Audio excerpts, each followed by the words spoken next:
Flowers die in 3 days. Matching underwear from MeUndies? That's a gift that lasts. MeUndies creates matching prints for couples and friends. Same adorable designs and different cuts for each of you. All made from their signature ultramodal fabric that feels impossibly soft. With 30 million pairs sold and 90,000 5-star reviews, MeUndies matching prints are the perfect gift. Valentine's Day is February 14th, so don't wait. Get exclusive deals up to 50% off at MeUndies.com/ACAST, code ACAST. That's MeUndies.com/ACAST, code ACAST. In postseason football, you need to find that extra gear. On FanDuel, it's called Playoff Mode. Big boosts, more rewards, and a whole new way to live parlay with Drive SGP. Turn on Playoff Mode, only on FanDuel. New customers bet $5 and get $300 in bonus bets if you win. 21 plus and present in select states. First online real money wager only. $5 deposit required. Bonus issued as non-withdrawable bonus bets which expire 7 days after receipt. Restrictions apply. See full terms at FanDuel.com/sportsbook. Gambling problem? Call 1-800-GAMBLER or visit rg-help.com. What did y'all think of Poseidon calling Hephaestus his brother? I got distracted. Maybe I would have had a thought about that, but I got distracted by Toby Stevens' pronunciation of Hephaestus is what he said, and I was hey, like, not too much on him. Let him have his sexy little accent, okay?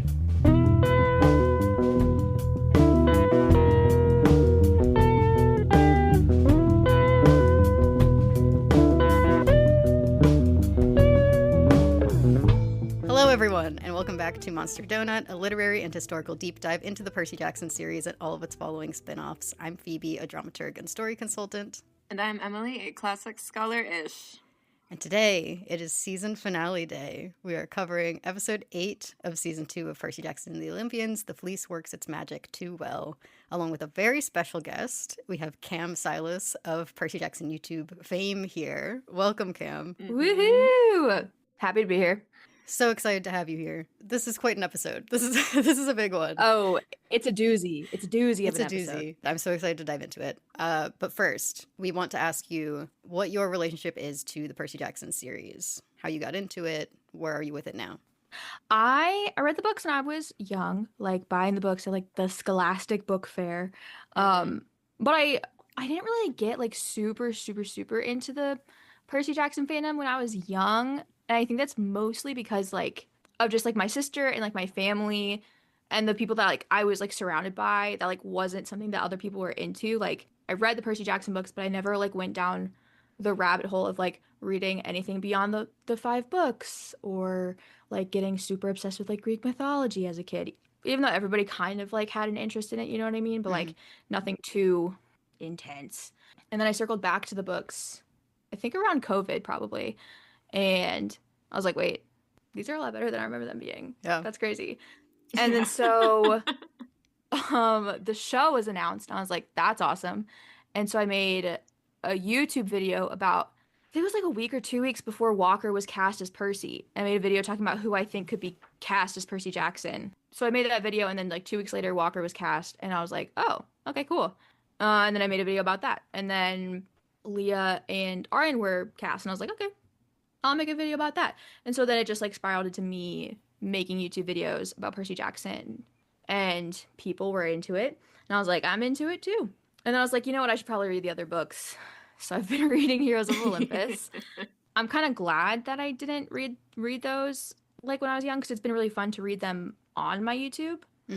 And now I'm super into the fandom with like, thanks to Twitter and stuff like that. So it's like a resurgence of something that I liked as a kid, but now I can, like, because of the internet, I can surround myself with people that also like it. So I'm not like, so I have other people to talk to about it. To transition us into this episode, you have a very specific relationship to this episode because So true. you were on set while they were filming this one. I was. This is fun because this is the first time I've been able to talk about going to set with people that have also been to set. And it's been really fun seeing you guys post all your photos from when you got to go. And it's been really interesting seeing how different set looked by the time you guys were there, and like what different things you guys got to see that I didn't get to see. Because like when I was there, they hadn't set up anything for CC's. They were in the beginning process of building Polyphemus's cave. Yeah, but you got to try on the wedding dress. So Yeah. It's true. And I was the first one in the group to do it. So in my opinion, I am the first person to put the dress on besides Arian and Walker. Is that true? Probably not. But I'm gonna go with it. Mm-hmm.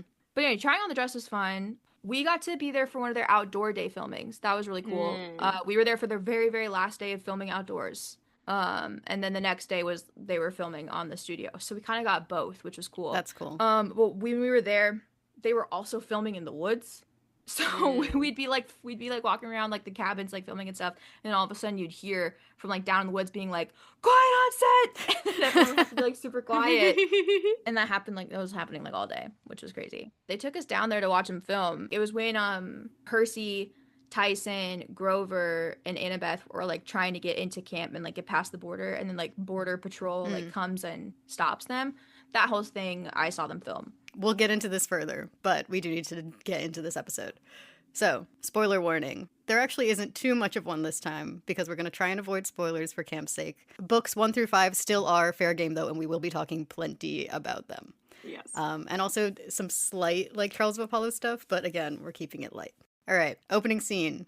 We open on the flashback, the shot of the hill that we have come to dread at this point. Yeah.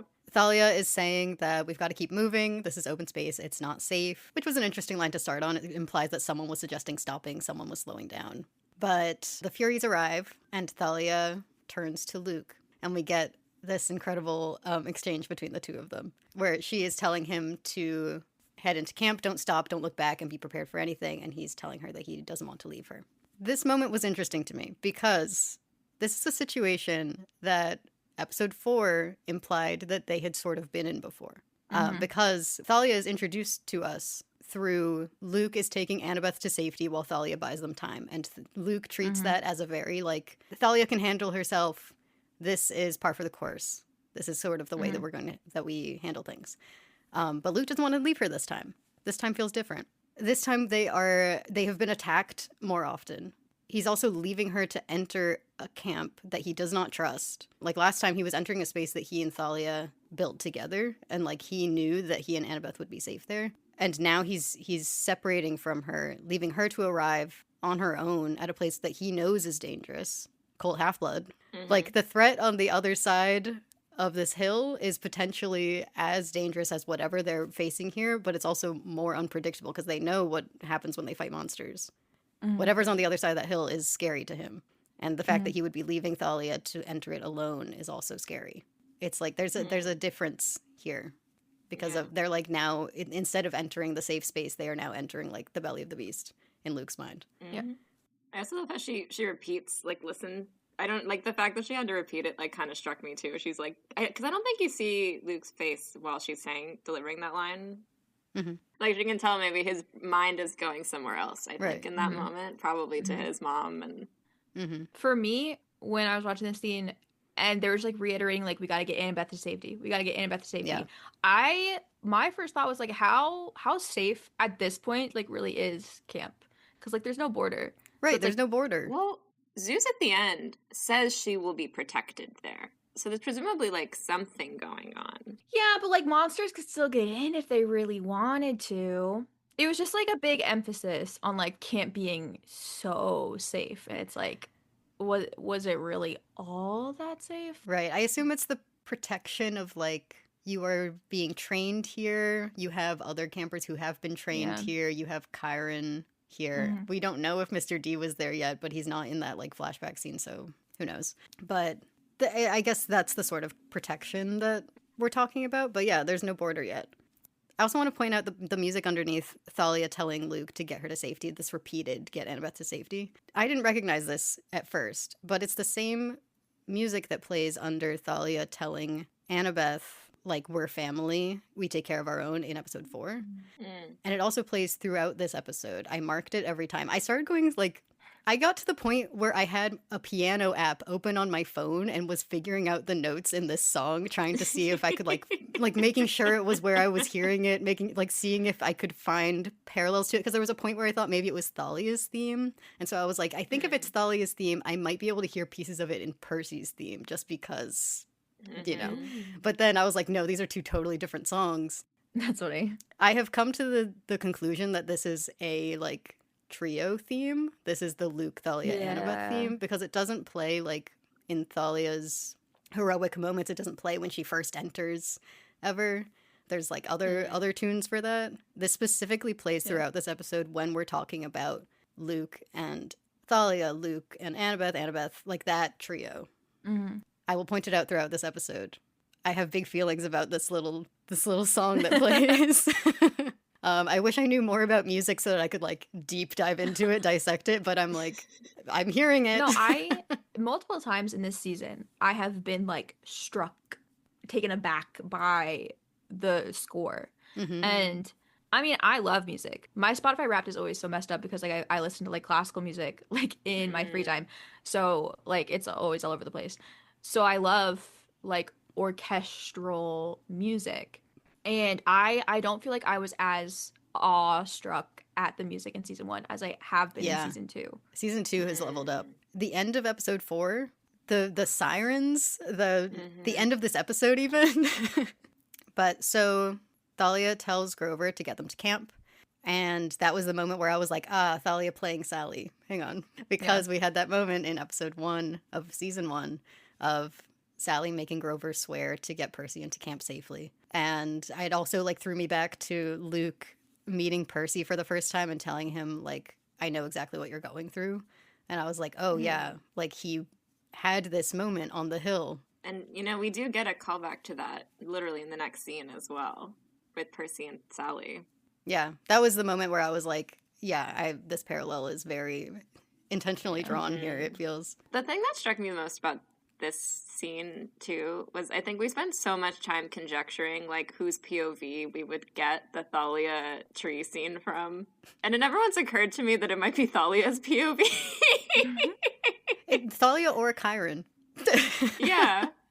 Okay, so we finish it off with, of course, the We Take Care of Our Own, which we'll come back to. Yeah. The group heads off into camp. Thalia stays behind, says to the Furies, come on then, you wanted a fight, I'll give you one.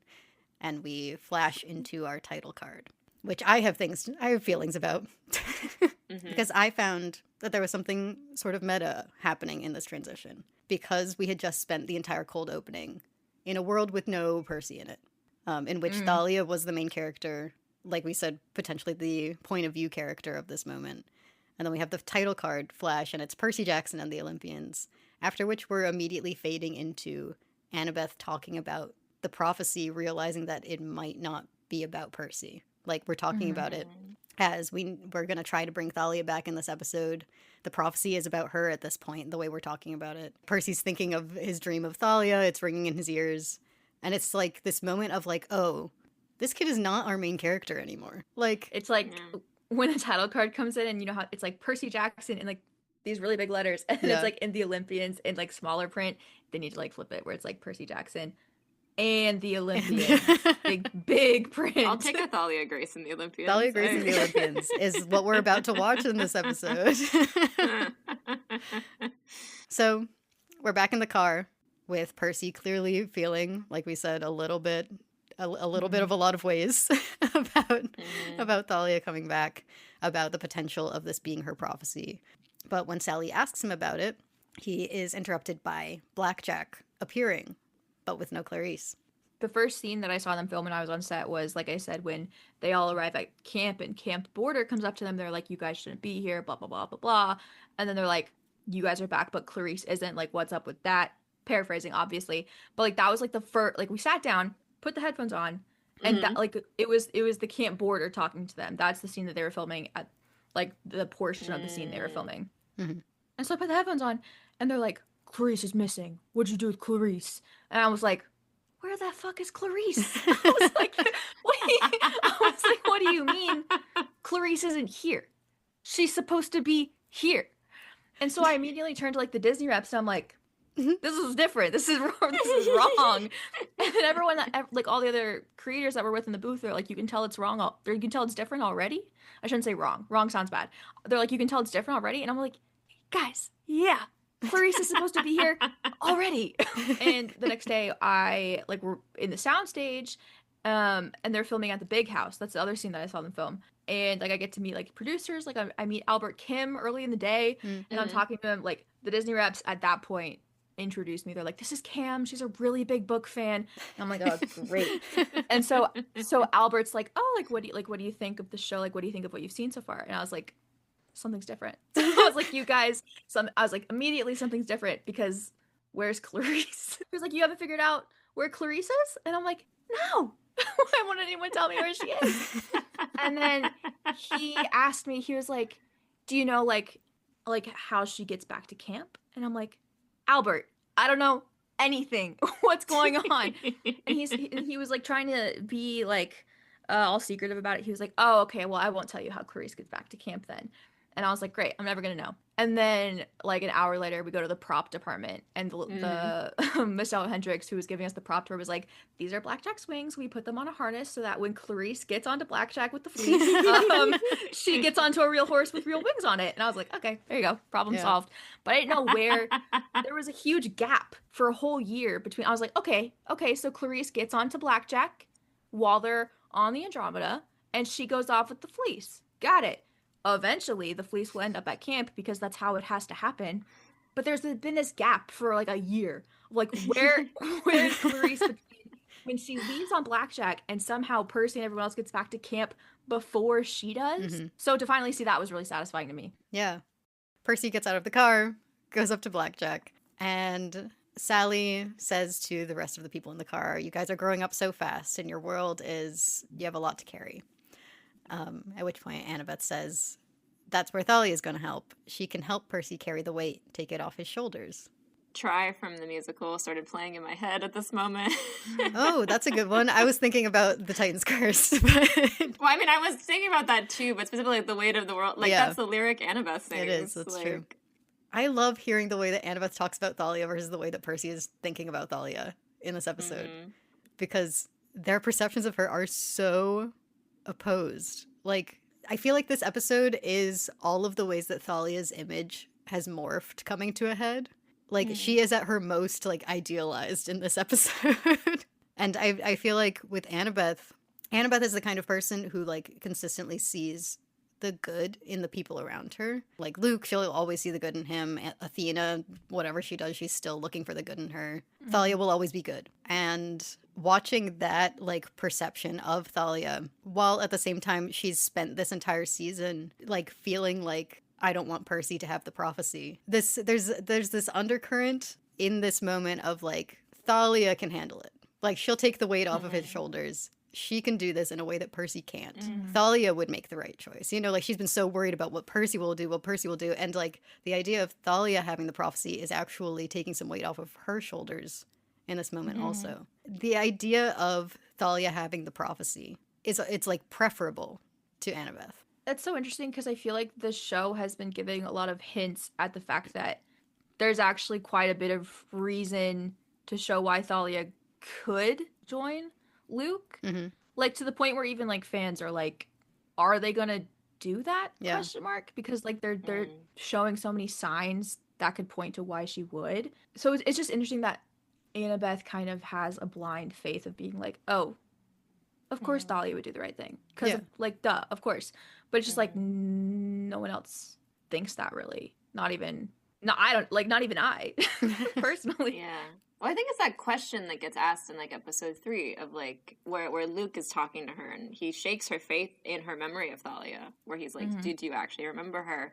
And we get a bit of resolution to that. Like, she kind of struggles with that all through episode 4. And then I think in 6, when she's talking to him and she's like, no, she wouldn't join you. And she sort of has reclaimed her kind of faith in Thalia and the Thalia she remembers. And is now, like, doubling down on that perception.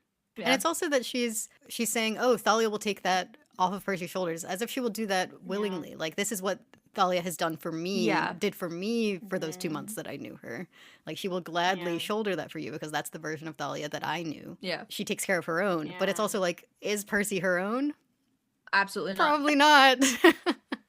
It's interesting as well, also thinking about that with the Athena of it all that we saw too come up, where it's like, I remember when we went to Comic-Con, Leah was talking a lot about how both, like, Thalia and Athena are kind of her mother figures and how she's kind of lost both of them at the start of the season. And I think, like, we kind of get that confirmation in her Siren's vision that Athena is not going to come save her, but, like, she's kind of reconnecting with this hope now that, like, Thalia will be the mom to come back and, like, help her out. Yeah. Mm-hmm. So Tyson says, wait, you mean Thalia's going to be the one in the prophecy, not Percy? And Sally says, there's a prophecy. And Grover says, isn't there always?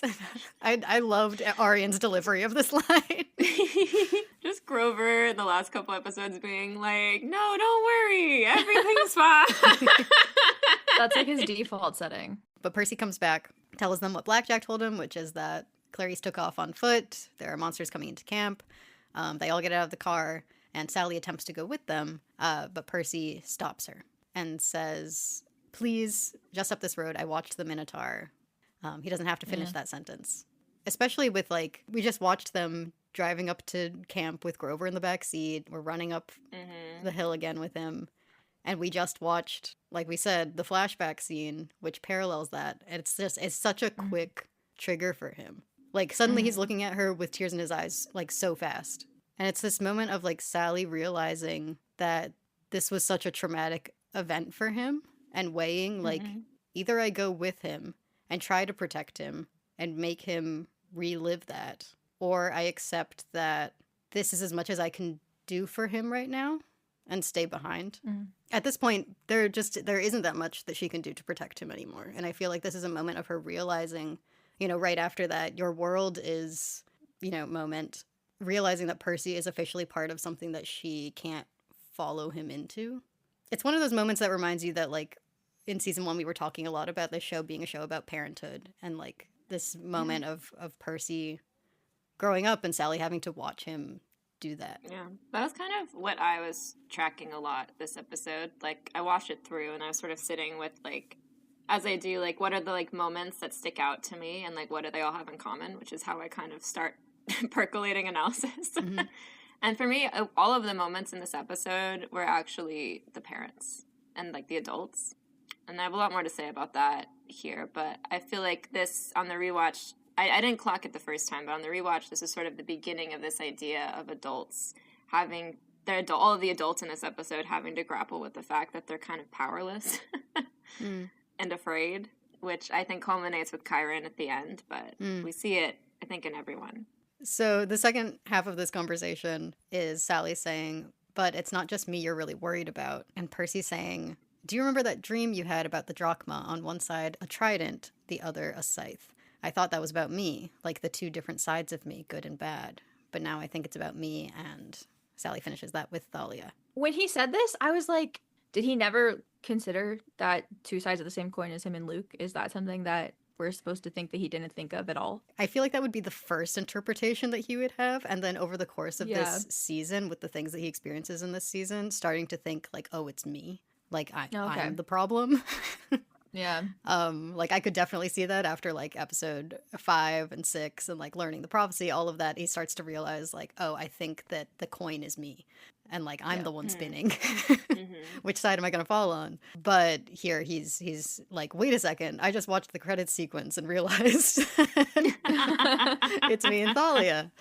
He was so scared of himself this season. It makes me sad. But we cut from here over to Tantalus. Our final Tantalus scene. Rest in peace. Yeah. Emily wants to say things here. I had no notes on Tantalus. I know that Emily wants to say things I was having so many big Tantalus thoughts, and I was like, that's crazy. He's on screen for like a minute. That's so funny. Because I spent a lot of, like, especially episode 2 being like, what is this man's deal? And, like, I thought we were going to get some kind of reveal or something. And I think one of the first things I texted Phoebe when we, like, both finished watching this episode was like, oh, Tantalus is just trying to do his job. There's nothing going on with him. He's just doing his best. Is he?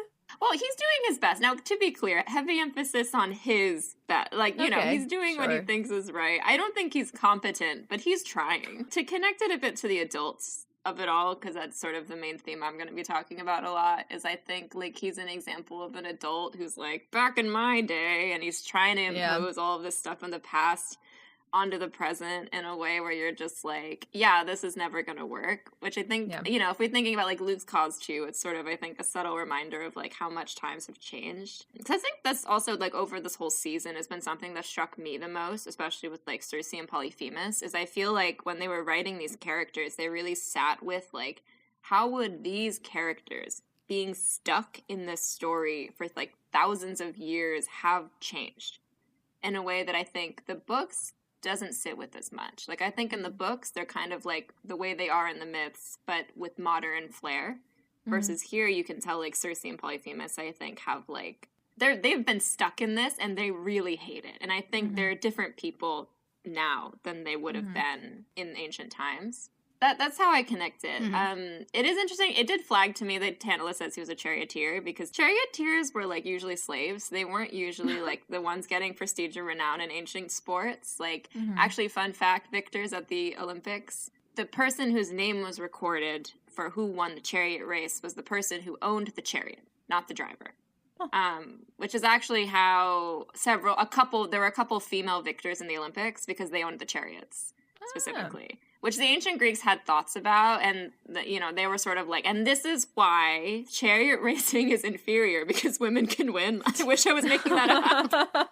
The main big thing I was thinking about Tantalus, though, was we talked a little bit about his mythic origin in episode 2, but there's also there's a bunch of other different Tantalus origin stories as to like why he is cursed, and there's actually a secondary version with a slightly different curse that he's got that I was thinking about here, where one of the other big origin stories he has is he asks for a gift from the gods, and he wants to kind of be on the same level as the gods, and Zeus is like, okay, you can have that, and like he's cursed to be at this feast, but there's a rock hanging over his head the whole time. Basically, you can have all these great things, but you can never enjoy it, because the whole time you're waiting for that rock to fall on your head. It's interesting as well because there's so many different like stories of like what he did to get punished, but all of them are either him like asking for a boon from the gods, or playing a trick on the gods, which are like two things that I think come up a lot this season. And so I was thinking again in the context of like the adults, especially in this episode, and also kind of that looming threat of like Thalia coming back, because it's like you can win the war, but there's another shoe or rock that's about to drop on your head, so you cannot enjoy it. I don't know. It was an interesting thing to be reminded of, to think about. And what sparked this as well is he grabs that chicken wing, is it, or a turkey wing? I was sitting with it and thinking about it, and I realized that he's allowed to grab the leg because he's still never going to be able to enjoy it, because he's immediately destroyed by a rock to the head. That's funny. Like in the myth. So it finally comes to get him. In my reaction video, when Tantalus starts doing the whole, like, none of you have seen our real siege, I literally go, Tantalus, who cares? And then he gets hit with the ball. So we are two sides of a very different coin. The other part of the scene that we do need to talk about is whatever Chris Rodriguez is doing. Yes. Boo! I hate him. I've always hated him. I stay hating him. Well, one Chris thought I had actually was we have been introduced to the fact, because I was trying to figure out what was going on with him this whole episode. But like one thing that I did want to bring up is the fact that we have established now that we've cut off Iris messaging, which presumably means that he and the rest of the Camp Half-Blood traitors are cut off from communication. Yeah. But I wonder if maybe Chris, as I guess the leader, question mark, of the traitors. He's at least a leader of like the little team that he was running around with.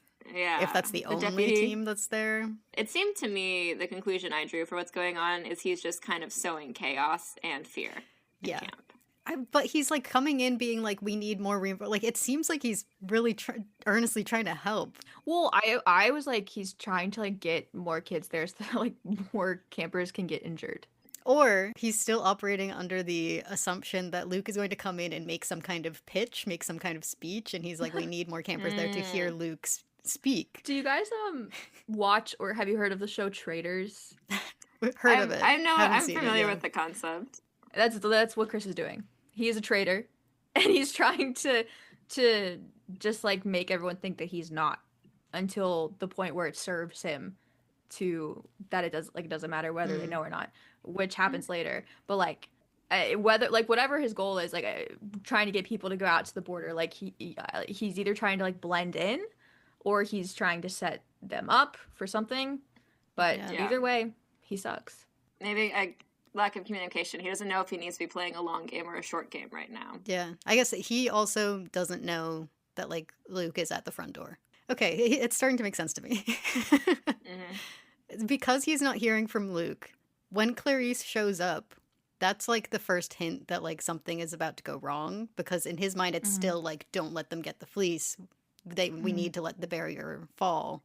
And so that's the moment where he's like, oh, I don't have to play this role anymore. I can let it all fall down because like, this is the main goal. We need to stop Clarice from getting the fleece to the tree, not knowing that that's like still part of it.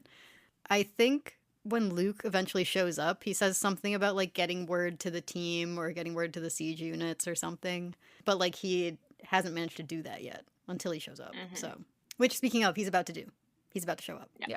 Luke arrives in a fleet of vans. Well, there was like the rumbling and stuff. I was like, ooh. No, I literally, I gasped. And I was expecting catapults. Catapults? I was really expecting catapults. I was like, I didn't think it would be trucks. I was so excited to see this massive fleet because I was like, I have been wondering if we're going to lean into, like, in book 3, Luke shows up and, like, has helicopters. And, like, Yes.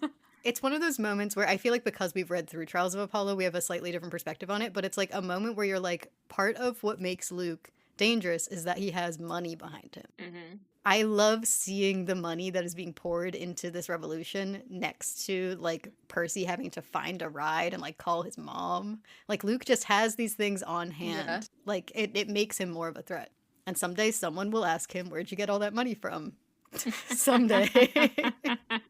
But Luke and his troops arrive and he tells everyone, I want everyone to join us on Half-Blood Hill. We're going in. Alison says, no, we should finish what we started with the tree, bring it down, bring the barrier down with it. This conversation is very interesting to me. Luke says, the battle is only the beginning. We will burn camp to the ground and anyone left inside. Anyone left inside. Like, this whole season, we've been talking about, like, how we need to bring people to Kronos' side. And, like, there's this idea that, like, the people in camp will come to join me. Don't worry about the demigods because they will realize, you know, in episode 6 or in episode 7, he's talking about, like, the camp is ready to surrender. They just don't know it yet. And, like, once I get there, like, they will realize that they need to surrender. There's no chance for surrender in the new version of the plan. It's this, like, violent abandonment of the camp that I think signals that the plan has suddenly become deeply personal to Luke.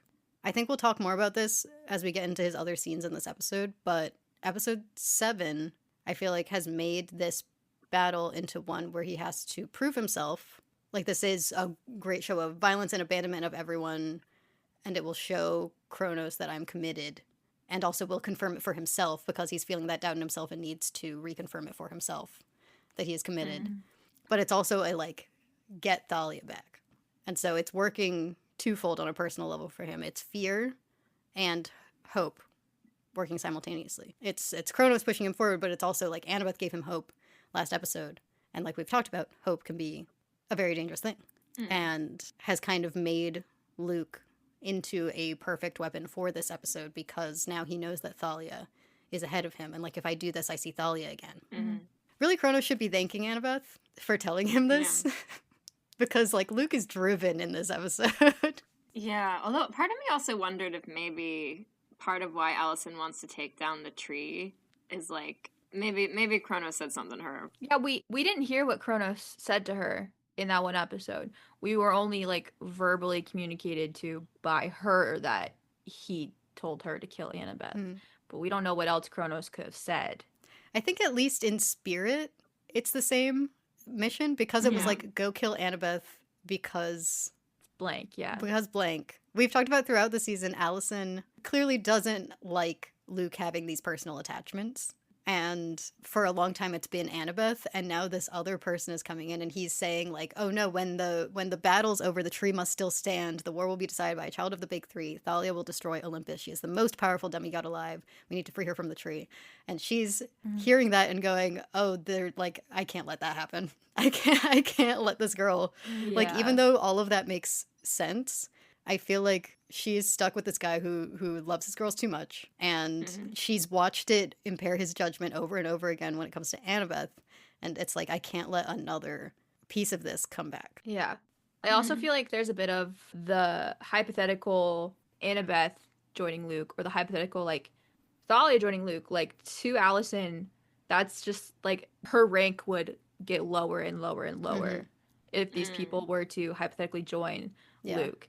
And I think what we've seen of Alison, we've seen that she's a very physical character. She's a very fight first character. So like to have a higher rank, to be closer to Luke's like right hand is important for her, because it lets her have that control in the army, and it lets her like in a way like challenge Luke and challenge Luke's authority in the way that she has been able to this whole season, where she takes the fleece off Annabeth and she brings it into the room and she's like, we're gonna put this on Kronos because that's where it's supposed to be. Meanwhile, you're keeping it on that girl down there. Like she's only allowed to do that because she is ranked so high in the army. So like if anybody like Thalia or Annabeth or even Percy, which obviously like they're not going to join Luke, but Alison doesn't know that. So to her, she's like, anybody that would make me less important and make my rank lower, they gotta go. Definitely. And they can't be here. So what does this tree represent to Alison also? Because that's something we also haven't really thought about. She left camp. Was she there when Thalia got turned into a tree? I don't know, but we do know that she graduated probably recently enough that both Grover and Annabeth know her. Yeah, I feel like she's like 18, 19 maybe. Like she just so I wonder, graduated. Like we don't really know her story, but like there's clearly something that has made her this angry that's going on. And I think like I'm wondering what this tree and what camp represents to her. And why, and maybe that's also a piece of why she's so like, no, let's take it down. I also love the way that Luke talks about the tree in this moment, because like it is logical. We need to bring back another child of the big three because Percy is starting to seem like he is going to be an unpredictable weapon, like they say in the book. But he's talking about her like he switches into present tense with her so quickly and is like, she is the most powerful demigod alive. Like she is alive. She is here. To him, it's like that was where I was finding the hope coming from him. I was like, oh, he's so happy that she's here. He's so happy that he's about to free her from that tree. I was also thinking, we read the Odyssey right before we jumped into the season, and we were talking a lot about the suitors, like that kind of final confrontation. And I was sitting in the scene and just also thinking about this from like the Luke Alison perspective, and I was like, Luke is about to enter his home to free it. Something that I thought of as well was like in her translation in the introduction, Emily Wilson kind of makes the point that a lot of the suitors in the Odyssey that are sort of squatting in the home, like kind of polluting it, as it were, like they all would have been much younger than Odysseus because they would have been the boys too young to go to Troy 20 years prior. So it's like all these like younger kids sort of sitting in the home. Like, I don't know, there's something about like Luke and all of these older demigods like tricking their way in. It's all centered around the secret of a tree. Yep. We are all Odysseus. But yeah, just something about like him really being like, we need to free her. It made me think about that a lot, of like how Luke in his moment, in his mind right now, is Odysseus coming home to free it violently. And how like that justification for Odysseus probably also kind of comes to play here in his mind a little bit too. We transition from here into the woods, where Clarice is attempting to enter the camp with the Golden Fleece, but is intercepted by Katie Gardner ? No, so in the credits, in the credits she's Katie Yoon, but like I feel like it's a Katie Gardner reference. But Katie arrives, so does Chris. And Clarice tells them that you are my escort. We've got a lot of ground to cover. And Chris says, Clarice, we're all needed out here. Look, there's monsters breaking through. And then she reveals that she has the Golden Fleece. What struck me first is like, there's no like glory in her return, which is interesting to me. Yeah. Like when Percy comes back from his quest, everyone's like, he gets like applause, like camp recognition. Clarice like shows up in the woods and they're like sneaking in the back way. Yeah. We cut from this scene over to Percy and Annabeth walking through the woods. Percy asks Annabeth, how does Luke know the fleece can bring Thalia back? She says, I told him. And there are fireballs exploding in the distance. And I was like, ooh, uh-oh. As soon as I heard it, I was like, this isn't going to go well. Annabeth explains that she told him because Thalia is the only thing Luke cares about more than Kronos. I'd argue not the only thing, Annabeth. I know. I'm like, Annabeth, you too. Like, don't selling yourself yourself short there. Come on now.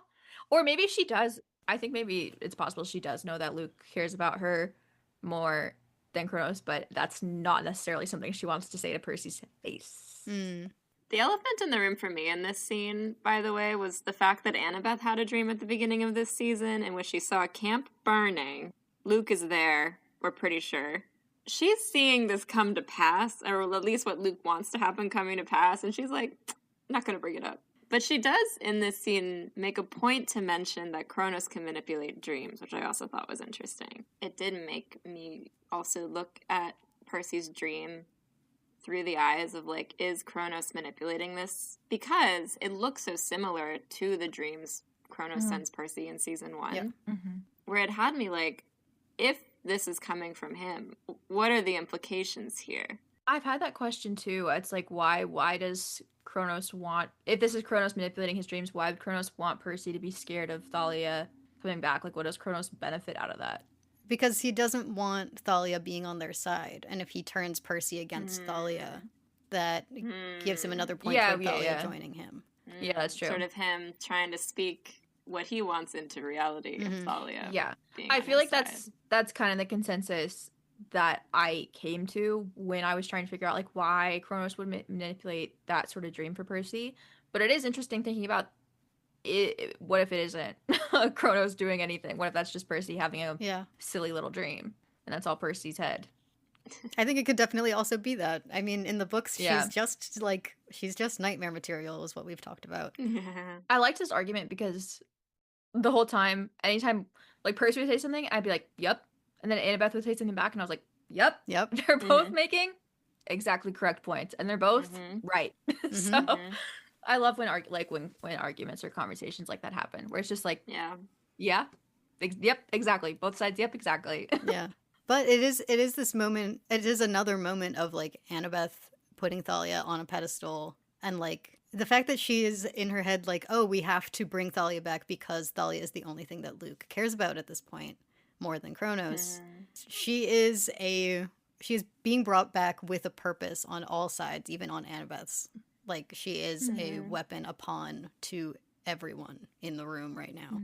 Which, like, I can't wait to see Thalia come back and, like, have to deal with that. The fact that everyone is looking at her like that. Like, no wonder she sort of takes herself off the board by the end of it. I also, like, this argument, there's so much of Percy's, like, jealousy that we see in the books and, like, that wishing that you understood why everyone in the book is haunted by the same ghost but you. And is like a part of a story that you don't get to be a part of. And like just the fact that there's all this shared history all around Thalia, who is now about to show up and like take his place in the prophecy, take his place in everyone's minds. Just hearing Annabeth saying all of these things to defend Thalia, it's like, why don't you have all of this unwavering faith in me doing this? Like, you were worried when the great prophecy was about me. Why is it different when it's Thalia? Yeah. The shot, I mean, I'm jumping ahead, but the shot at the very end of the episode where it's like, it's the wide shot in the big house of like Percy and then Grover in between them with his arms like outstretched, and then Thalia is like holding Annabeth to her side. I was like, that's, that is a Renaissance painting. That is good. I was like, yeah. Percy in that scene, he sticks out so much visually because he's like got a black eye and it's just like everyone else, it feels like they belong in this moment and he's kind of intruding. The rest of this moment is Percy saying, you think she'll be on our side because she's your friend, but she's Luke's friend too. She'd have to choose between the two of you. You can't imagine what that's like. And he ate with that. That was great. But did he? Because she literally chooses between him and Luke every day. No, but Annabeth can't imagine what it's like to have to choose between Annabeth and Luke. Like, that's the, like, right. It's a lot, I feel like it's a lot harder to have to choose between them than it is to have to choose between necessarily, like, Percy and Luke. His point, I feel like him making that point was so great. Because it's like, yeah, everyone has to choose between things all the time. Like, that's no hard thing. But it's more of just the fact that, like, because you are Annabeth, like, you don't know what it's like to be your friend. And you don't know what it's like to have to choose between being your friend or being Luke's friend. Because to you just know what it's like to be Luke's friend. You know what it's like to be Thalia's friend. You know what it's like to be my friend. But it's just like, I liked that line a lot. I was like, that was a really good point. I thought it was interesting too, because it feels like he's really comparing him, like he's kind of projecting a lot of what he feels onto Thalia in this moment, which is interesting to me. Also, maybe even like his own fatal flaw onto her of being like, well, I know that would be an impossible choice for me, so it must be an impossible choice for her. But it is interesting because we've talked about, actually, when we had Walker on the pod, he like sat back and was like, I'm the interviewer now. What's Thalia's fatal flaw?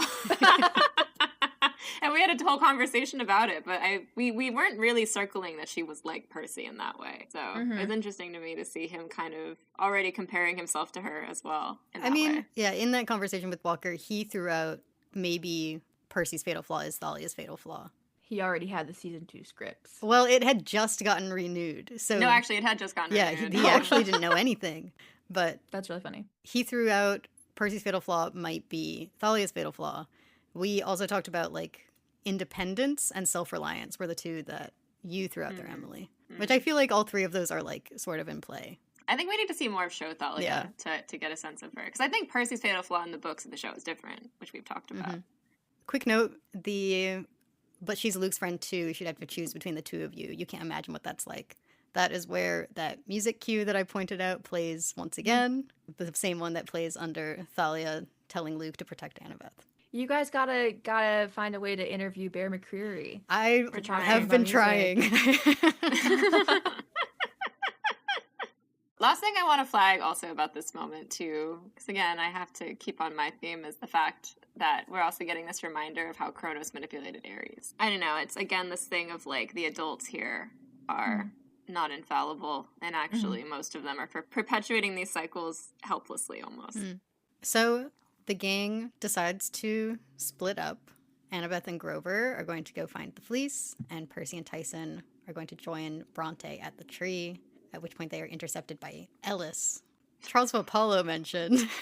You go ahead. You talk. No, Ellis, I won't mention Ellis's role in the books, but Ellis is one of the campers who is mentioned but not seen throughout the Hidden Oracle. Right. Hopefully people will understand what that means if they've read the Hidden Oracle. I understood. Ellis is a son of Ares, which I think colors this scene in an interesting light, because he's defending his sister. But this is also the scene that you were here to watch them film. Yes. Okay. Well, it's so funny because this scene and then literally the next scene that we're going to talk about are the two scenes that I saw them film. And so I also, I saw them film in order, which was fun. So that kind of like helped. By day 2, I was putting more puzzle pieces together. But like really on the first day, what I was most stuck on was like, where the hell is Clarice? Like, what happened to her? And I was a little confused as to why camp, like, Border Patrol was, like, so angry that they had come back to camp. I was like, are they not allowed to come back? Damn. Like, that's... Because I feel like, I can't remember in the books how intense this is, but, like, they had, like, you know, like, a pamphlet in the season where Tantalus was, like, Section 3, Paragraph 4 or whatever. I don't remember that really necessarily being a big thing in the book. Yeah, no. So, like, I was like, why are they so mad? I think in the books, like, it seemed like the rest of the camp was like, oh, yeah, okay, whatever, with, like, Tantalus' stuff. Like, it was only really Mr. D that was, like, enforcing things. Yeah, like, the in the book, the Border Patrol is, like, something that they put together, like, an underground Border Patrol, because their camp leaders aren't doing anything. Yeah. So, Ellis is here. He's defending his sister. He's saying, you tried to steal her quest. You should have never come back here. I also was, like, struck by, like, he greets him, he's like, the exiles. Right. I was like, wow, okay. I guess we're, like, we've really bought into the camp rules here. Because Tantalus is gone at this point, and they know that. Yeah. So they're, like, enforcing Tantalus's rules when he's not here anymore. It is interesting that we've got this, like, Border Patrol that's still very loyal. Because we saw in, like, the beginning with Clarice even, they were very, like, loyal, deferent. It's like the patrol, they've been drilled, clearly. Well, I mean, how long have they been gone? Because I feel like when we see Border Patrol in episode 1, like Clarice and all the other kids, their goal is to get rid of the giants, and they don't try to hurt Percy or Annabeth or Tyson, obviously, because they haven't like abandoned camp and gone against camp rules yet. But like the vibe is very different between then and then the Border Patrol that we're seeing now, and I feel like these campers, especially without Clarice, like they've just been subjected to like propaganda against Percy and against Annabeth and all of our like main characters. And also the camp is like under attack. They're all on high alert. They're all also like 12. Yeah. We talked a lot about as well, like, how important quests are in Camp Half-Blood culture and how, like, boundaries and, like, rules are a big part of the season. And so I feel like it does track for me of them being like, yeah, you ran away and broke all the rules and tried to steal someone else's quest. I don't like you. So Ellis leads them over to the big house where Mr. D is singing "I'm my own great-great-great-great-great-great-great-grandpa." I'm thrilled with this choice and song debut. I saw them film that as well, and that was like one of the first things we saw. Like, was the cut to Dionysus singing that, and I was like, this is maybe the silliest thing ever. Did you watch them film like this entire sequence down to all the way to the end? Yeah, like the whole speech. I remember watching it. Percy's having a speech, and obviously the whole speech is so out of context to me. I don't know what the fuck's going on. But he says, he lists a whole bunch of things, and he's like, prophecy. And he turns back to look at Annabeth. And I remember every single time they filmed that, they were filming this for like 6 hours. We were on set that day from like either not like 9:30 or 10 a.m. probably, 10:30. From like 10 a.m. to like, we didn't leave until it was dark. It was like 6. They were filming that literally all day, and they were going to keep filming it tomorrow because there were so many extras and so many camera angles they had to capture. I was like, TV takes a long time. Yeah. That's crazy. But every single time they would film it where Percy would say prophecy and then looks back at Annabeth, I'd be like, he's looking at Annabeth. And then Jason Mantzoukas was changing up his song like almost every time they filmed. I was like, okay. Of course he was. Like when he did the bit where it's like, oh, that's good. Clarice has the fleece. That like went on, I think, for a little bit longer than it did in the show. Like he stole a couple of other words. Or there was like one take where Percy was like, no, I'm serious. Like Luke is at the border with an army and he's trying to get into camp. And he was like, that doesn't really rhyme. That doesn't really work for the song or something like that. There was like a lot of different takes, which is so funny to see what they used for the final cut of it all. But let's talk about Mr. D. Yeah. I was trying to put my finger on what was going on with him earlier this season, and I feel like this moment clarified it a lot for me, where I was trying to figure out like what his relationship to Tantalus was. Because in the book, they have a kind of really interesting thing where it seems like they're kind of buddies at first, but then there is this sort of change as it goes on longer and longer. And so we hit a point where you start to we talked about a lot how Mr. D and Tantalus are kind of two sides of the same coin, where you really start to see Mr. D see in Tantalus all of these qualities that he's doing, that he's growing to resent, like this irreverence that he's got and this like flagrant ignorant, like this sort of just like cruelty almost. And I think this is where we were starting to mark like Mr. D might be clocking that and realizing he doesn't like that. Here I wasn't getting that so much, but what I think we were getting was when Kronos was brought up around Mr. D, he's in denial. And I think at first in episode 1, I wasn't sure if he was just in denial just because he was just sort of, irreverent. But I think here you really see the fear coming out a bit more. The way he talks about like the fact that like he can't help them unless a Titan is coming. It's sort of these rules of engagement that are in the books that I can't remember if it comes up with Ares or not in season 1, where like gods actually can't challenge mortals to a fight. But like, and that's why like Percy challenging Ares is a big deal. It's because he's like opening himself up to getting attacked by a god in a way that he wouldn't have to otherwise. But it just sort of like reminding them of like these rules of engagement and these like rules he's sort of bound by, where he actually is kind of powerless in this moment. I don't know. It was an interesting moment with him where I feel like he was starting to be afraid and starting to come to terms with how he actually can't really do anything, but also kind of playing it off as like this comic character that we've seen him before, I think, to kind of hide that. Like I didn't want to do anything anyway. Yeah, like I saw a lot in this. I was like, I need Jason on the pod, actually. Maybe next season we can convince him. So the speech that Percy gives, he says, Cronus is back. He spoke to me. Look, this is it. This is the real thing. What Chiron's been training us for. We all grew up hearing these stories about heroes. You think that story, that quest, that ... prophecy, it's going to be about someone else. But it's not. It's just us. There is no bigger hero or divine intervention to come to our rescue. We have to take care of our own. Because that's what real heroes do. We stand up for each other. We stand up for our home. There's so much here. There's so much to get into here. I first thought of this moment actually earlier when you were talking about how Annabeth is so excited that Thalia is going to come, like, kind of take the weight off. And this feels like almost Percy answering that with being like, no, you can't rely on anyone coming back to do that. including, it feels like, Thalia. It also feels like this entire speech feels like him responding to that in a way, because it also feels like him choosing that the prophecy is going to be about me, not as like certainly as he does in book 3, where he literally says, I choose the prophecy, but him saying like, you think that prophecy is going to be about someone else. It's not. It's just about you. It just feels like him dancing around Thalia in this interesting way, where it's like, oh, you still think, like, there's a part of Percy that's still like so questioning of this that he hasn't accepted that like the prophecy is not about him anymore. I also want to talk about we take care of our own. Yeah, obviously it's we take care of our own, Thalia's kind of catchphrase, because that's what real heroes do. We stand up for each other, which is Sally.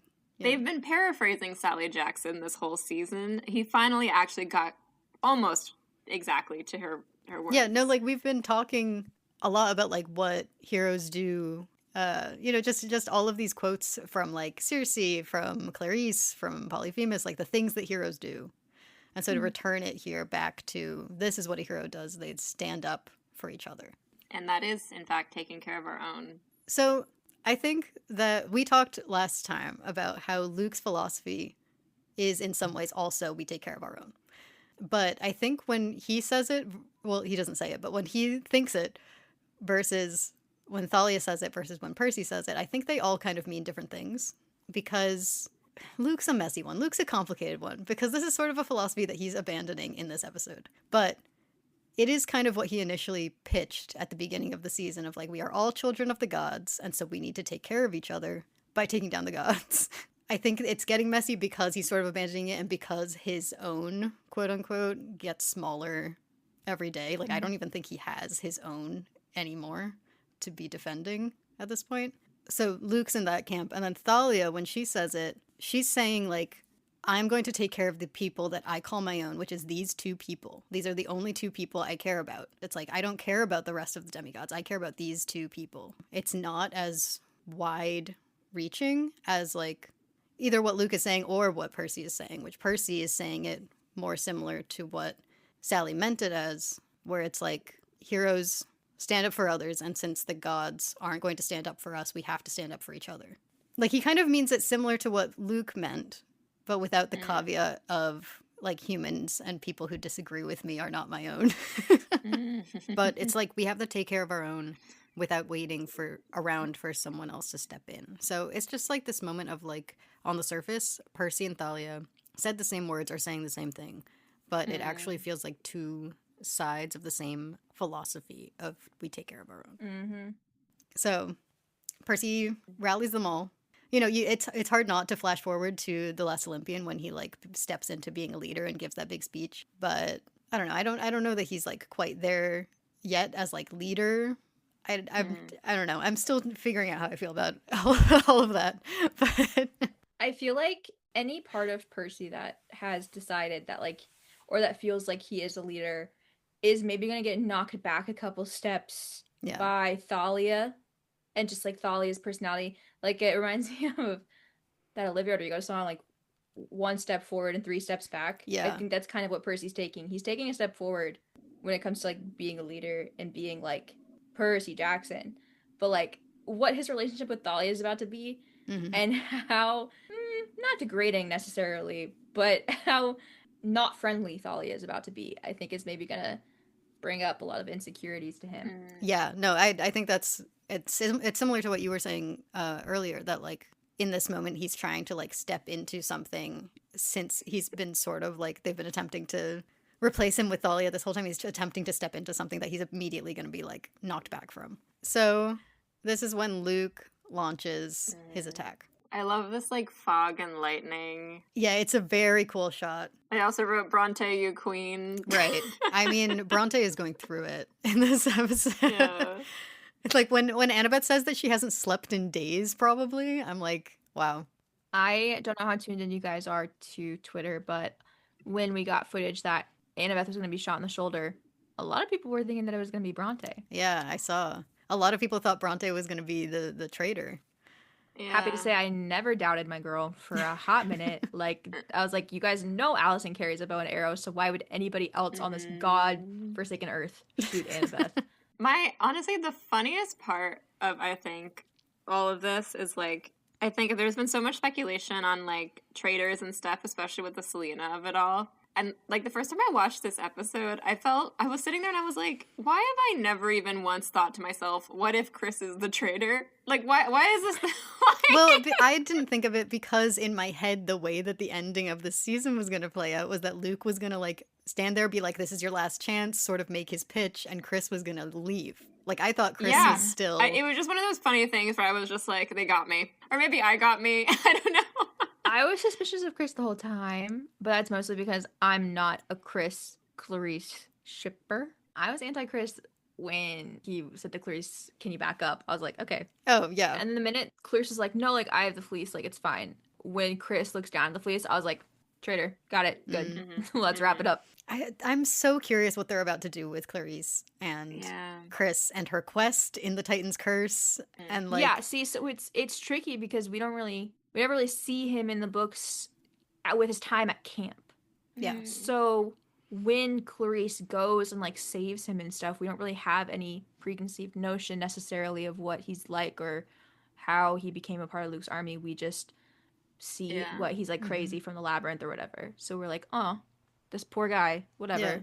But like now, this Chris, I feel like we're learning things about Chris here because like we really don't know much about him at all at this point, and so we're learning like he is cold, he's kind of ruthless, he's inherited his father's trickster ways, like he is a threat, you know. It's just a very different way of introducing him versus the way we meet him in the books. Mm-hmm. Yeah. I was actually thinking, too, it's interesting, like, Clarice returns from her quest and then is betrayed by one who she calls friend in the woods. Like, there's, like... yeah. I was thinking also a lot about... Well, I thought about that, and then I thought about her prophecy at the end, too, where it's just, like... I feel like we thought we got the end of her prophecy, you know, fail without friends, but then it comes back a little bit, too. Mm-hmm. Like, we're circling this idea of, like, Clarice and the people she's close to and, like, her friendships in an interesting way that, like, I think we were doing a bit at the end of last season with Percy. It's interesting also to hear, because we were speculating a lot on, like, Clarice's relationship to the other campers, so it's nice to get kind of confirmation, I think, of what we sort of settled on, which is, like, she kind of keeps people at a distance, even though it seems like she's got, you know, her cabin mates and all of these friends. Yeah, she's not actually, like, genuinely close with any of these people. I love her. Yeah. Yeah. But when he says that you forgot that you didn't have any friends, she says, oh, yeah? And here comes Grover and Annabeth in the chariot. I love Clarice acknowledging that, like, that's my friend Grover and my friend Annabeth. Clarice being like, that's my friend, and Grover comes in is, like, so fun as a book fan. Just her acknowledgement of that, especially after her, like, we're not friends to Percy mid-season, for her to, like, acknowledge that, like, these people have become my friends over the course of the season. Acknowledge that she has friends to feel confident in that. Yeah, like, she sees them coming and she's like, they're coming for me. Yeah. So we cut to where the rogue demigods have overtaken the archers. I love, like, that we pan over the shot of, like, all of these demigods down, all getting kind of wrestled down, basically. And, like, Luke's sort of surveying that, and then he turns and sees, like, the tree also breaking down. It just felt, like, a very, like, connected, like, those things. This moment between Luke and the tree... I know. I like, paused and rewatched it so many times, trying to figure out, like, what this moment was for Luke. He's yearning. So he walks up to it. You can see, like, the poison, like, blue veins cutting through the bark. And there's, like, this really cool sound design where you can hear the tree, like, creaking and groaning. I was just sitting there waiting for him to talk to her, because it's this parallel to, like, every time Annabeth has walked up to the tree, like, she puts a hand on it and she talks to her. And he never does. He just stands there and looks up at her and, like, puts a hand out to touch her and then stops before he does and just hovers. I'd like to hear everyone's thoughts on what this moment is for Luke, because to me, it's this moment of, like, until this moment, the tree has represented anything but hope to him. And, like, when she was first turned into a tree, he couldn't even accept that this tree was her. Like, all of that wears her body while standing in front of her. And now it's this moment where it feels like he's just like, she's right here, but he can't touch her. I feel like the vibe I've been getting from Luke all season is like, he'll verbally out loud be like, oh yeah, if Thalia was here, she'd join me. Oh yeah, if Thalia was here, she'd be on my side.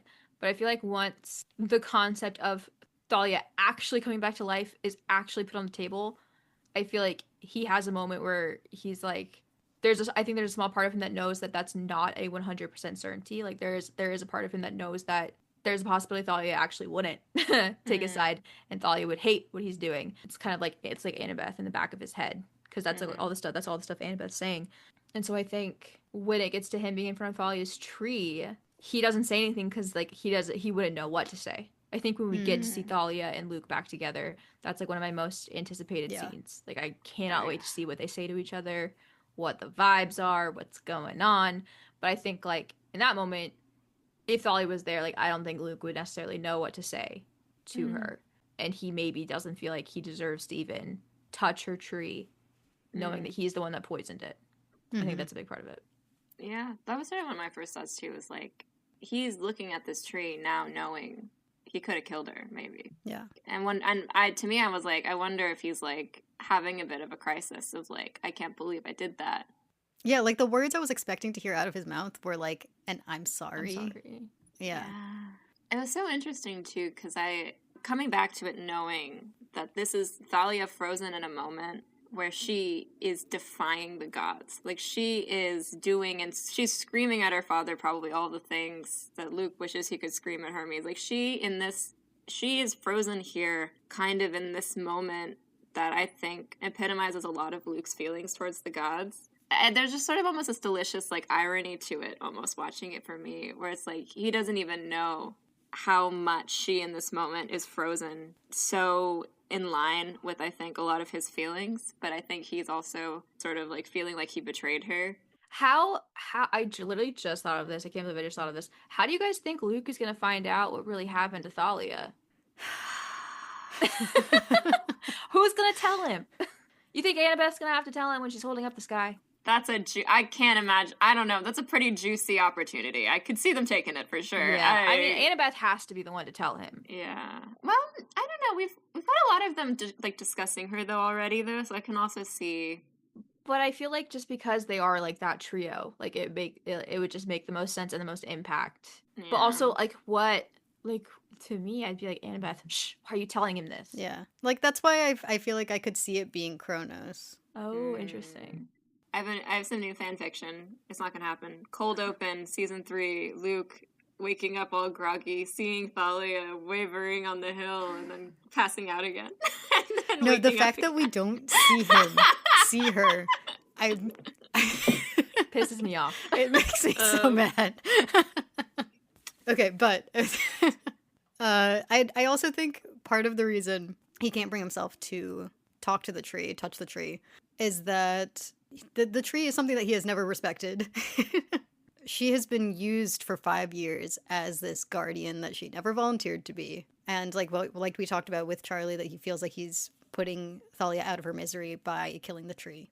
And soon enough, she'll be real and in front of him, and he can see her again and talk to her. And so it's like this thing that the gods forced you to become will not get to hear the first words that I say to you. You know? Yeah, that's good. But Percy walks over the hill in his armor, calls out to Luke, and his forces gather along with Tyson. Tyson is at his side.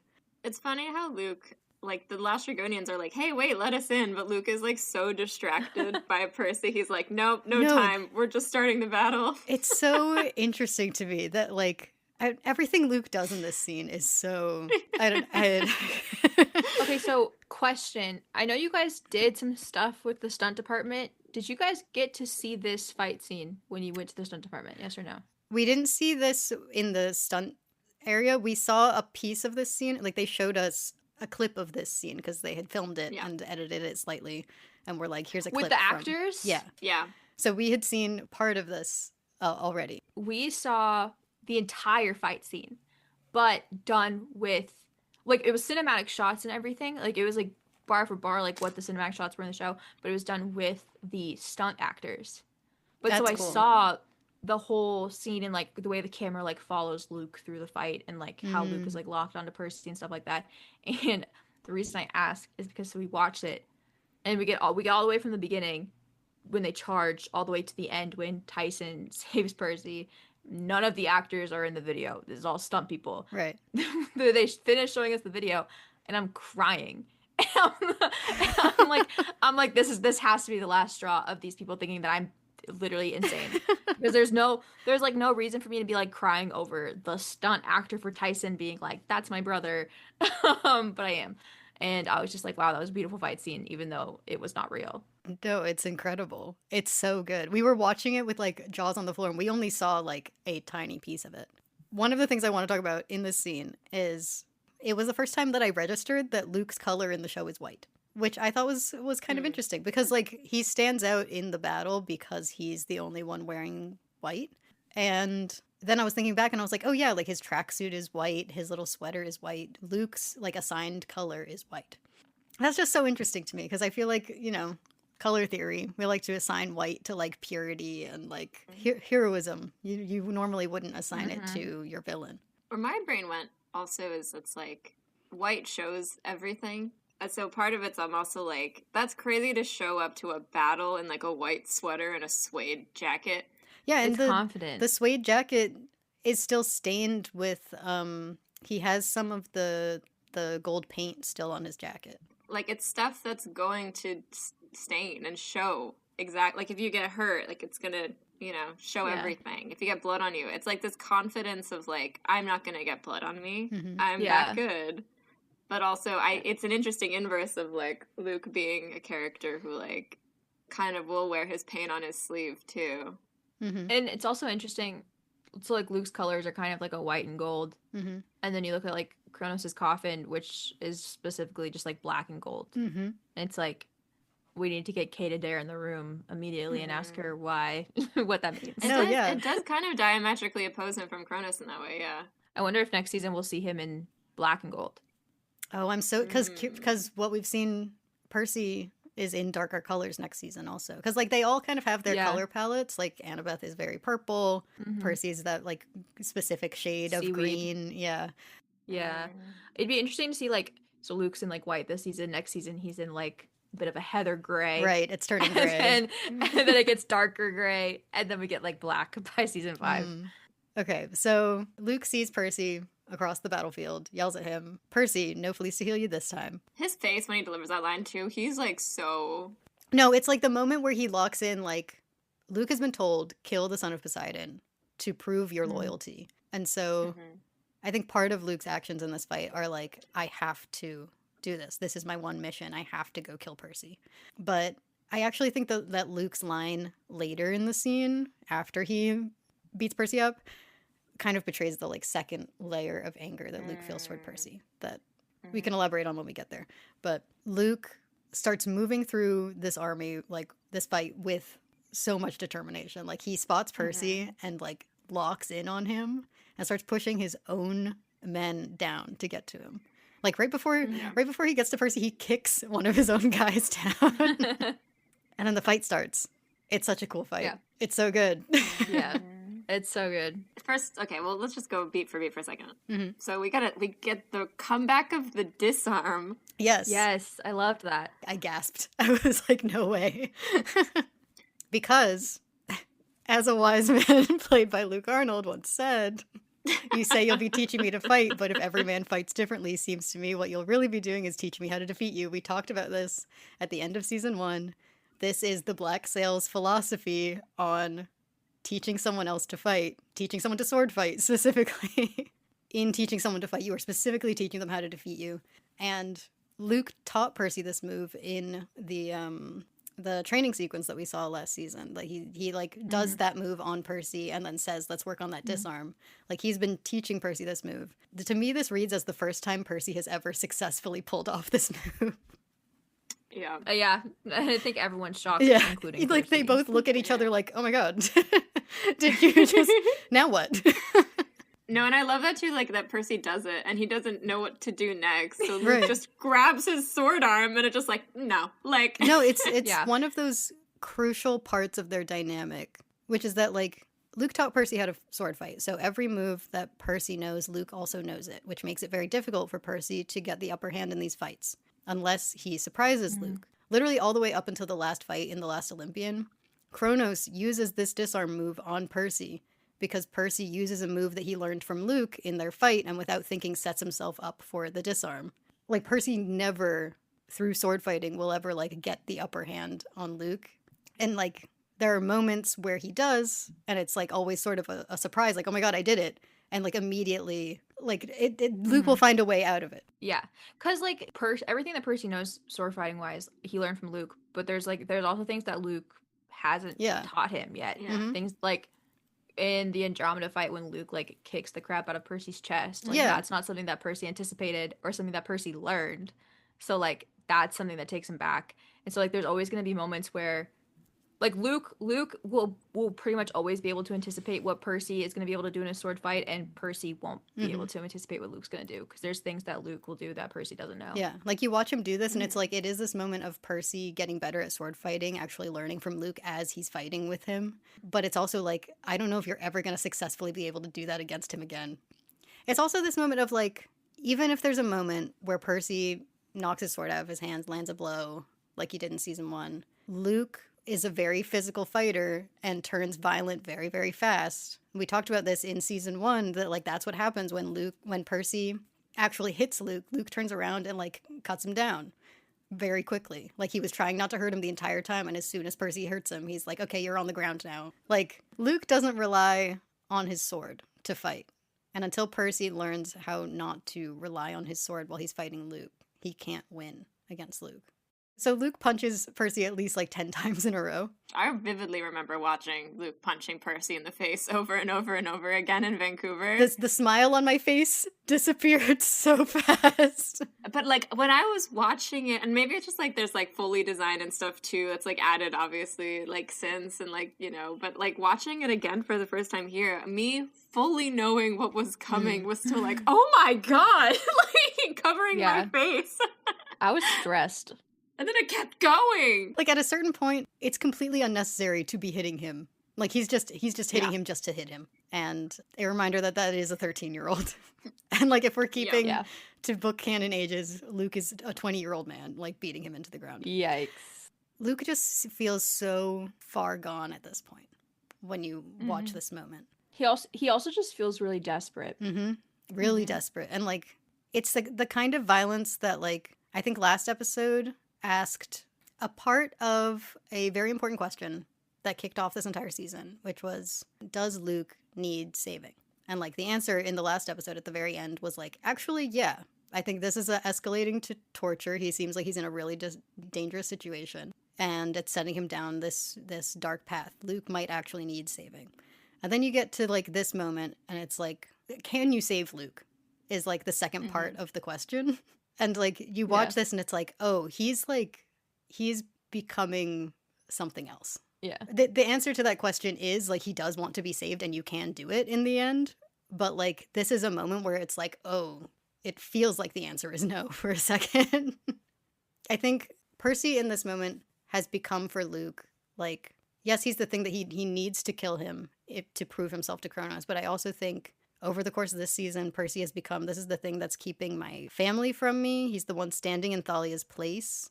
Like, Kronos is hurting me because Percy is standing in my way and not letting me do the things that I need to do right now. Like, he's come to represent everything that stands in Luke's way after the last episode, which is a very dangerous place for Percy to stand. And I feel like that's what I get specifically from the line when he, like, stands over him and is like, you were never the one, it was always Thalia. That's such a crazy line. It's such a crazy line. But I think a part of the sentiment in that line is like get out of her place. Yeah.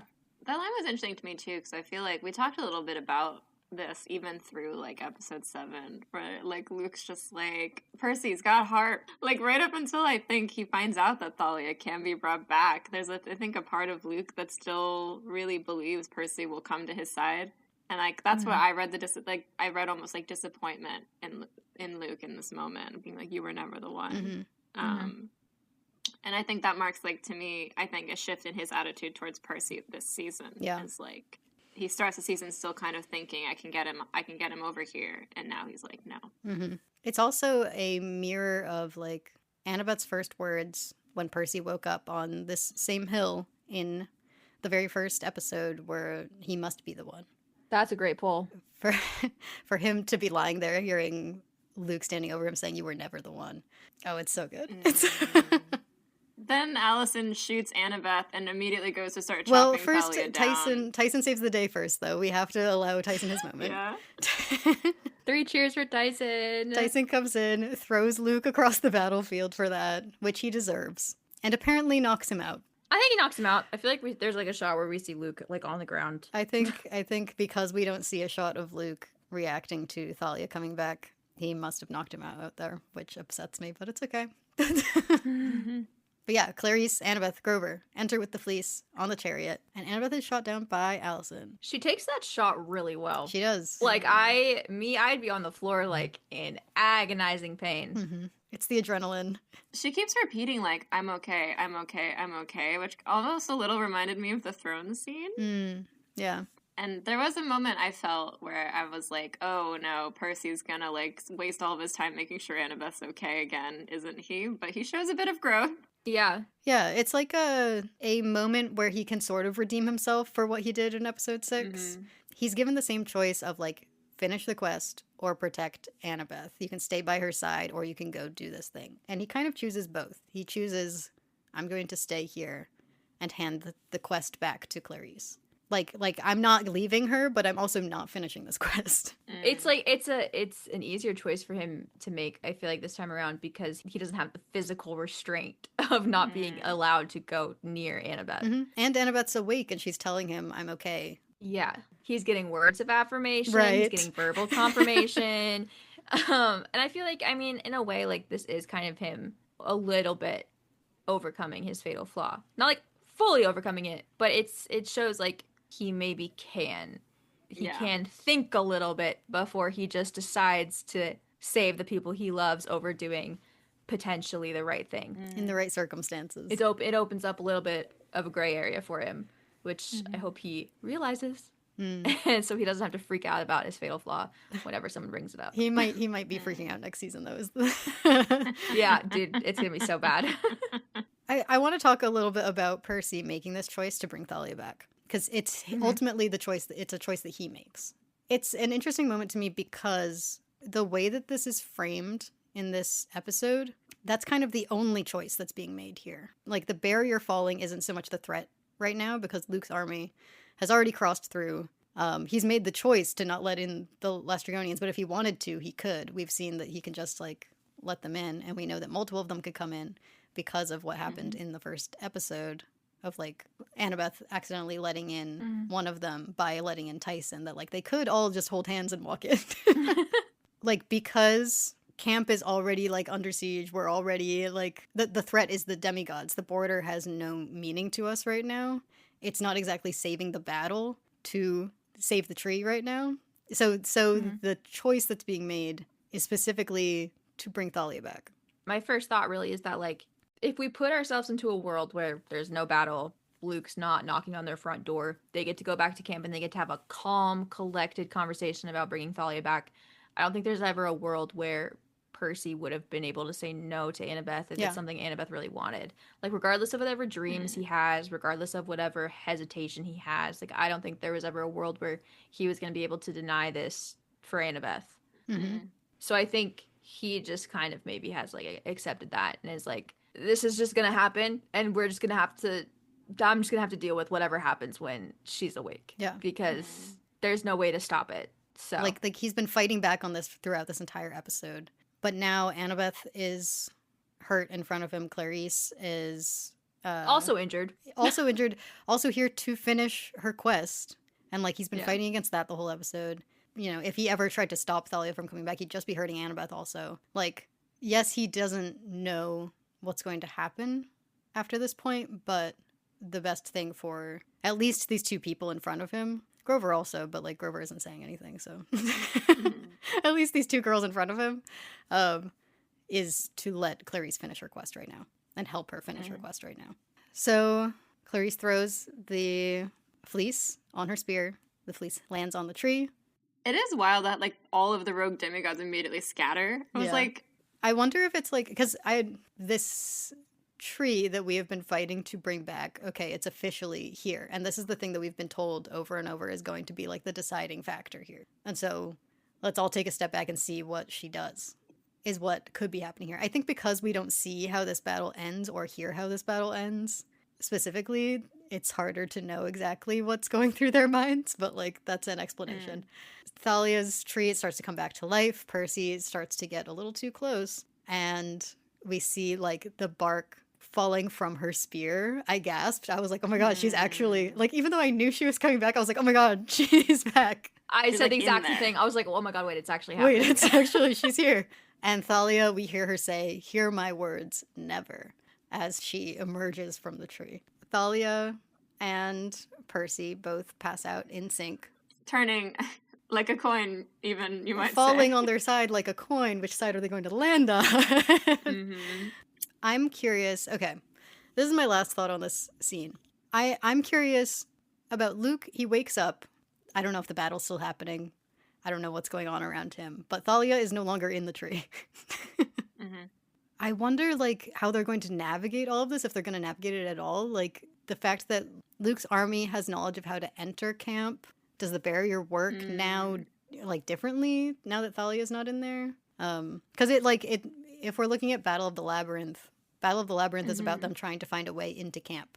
Yeah, I think that would be a great direction for the show to take it, where they've introduced this new special thing where you can give someone permission to go to camp, but maybe it's best to leave that as something that only works if Thalia's in the tree. And now with just the fleece on the tree, you can't do that. So now Luke and his army are screwed in that aspect, and that's why they need to use the labyrinth. That'd be, I think, the best way to go in the writer's room. Although, I mean, they show, like, you do still have to let them in, like, one at a time. But you don't because of the first episode.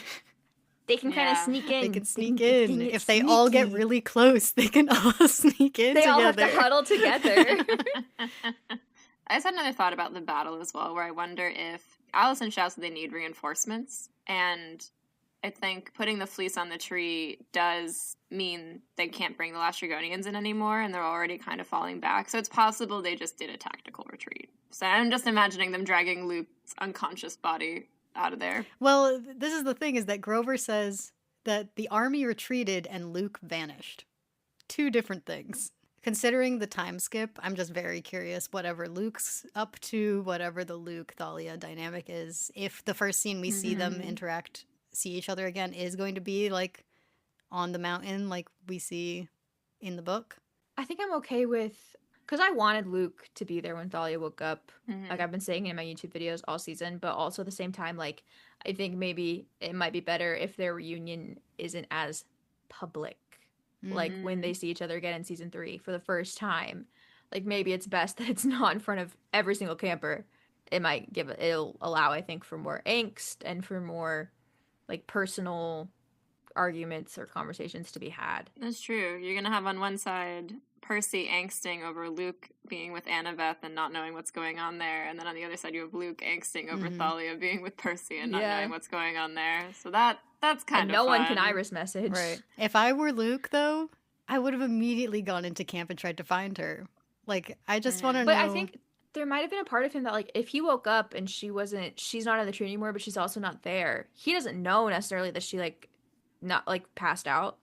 So to him, he could feel really, like, dejected and being like, oh, she didn't even want to come check on me. Wow, I was right there on the ground. She didn't even I check was on right me. here passed out and she didn't even want to come check on me. I would be pissed and I would make a portal and leave. Because he's clearly not rationally thinking. He's a little crazy. So he probably was just, like, pissed. Just a lot of questions. I'm left with a lot of questions here, but no time for them because we have to dream of Poseidon.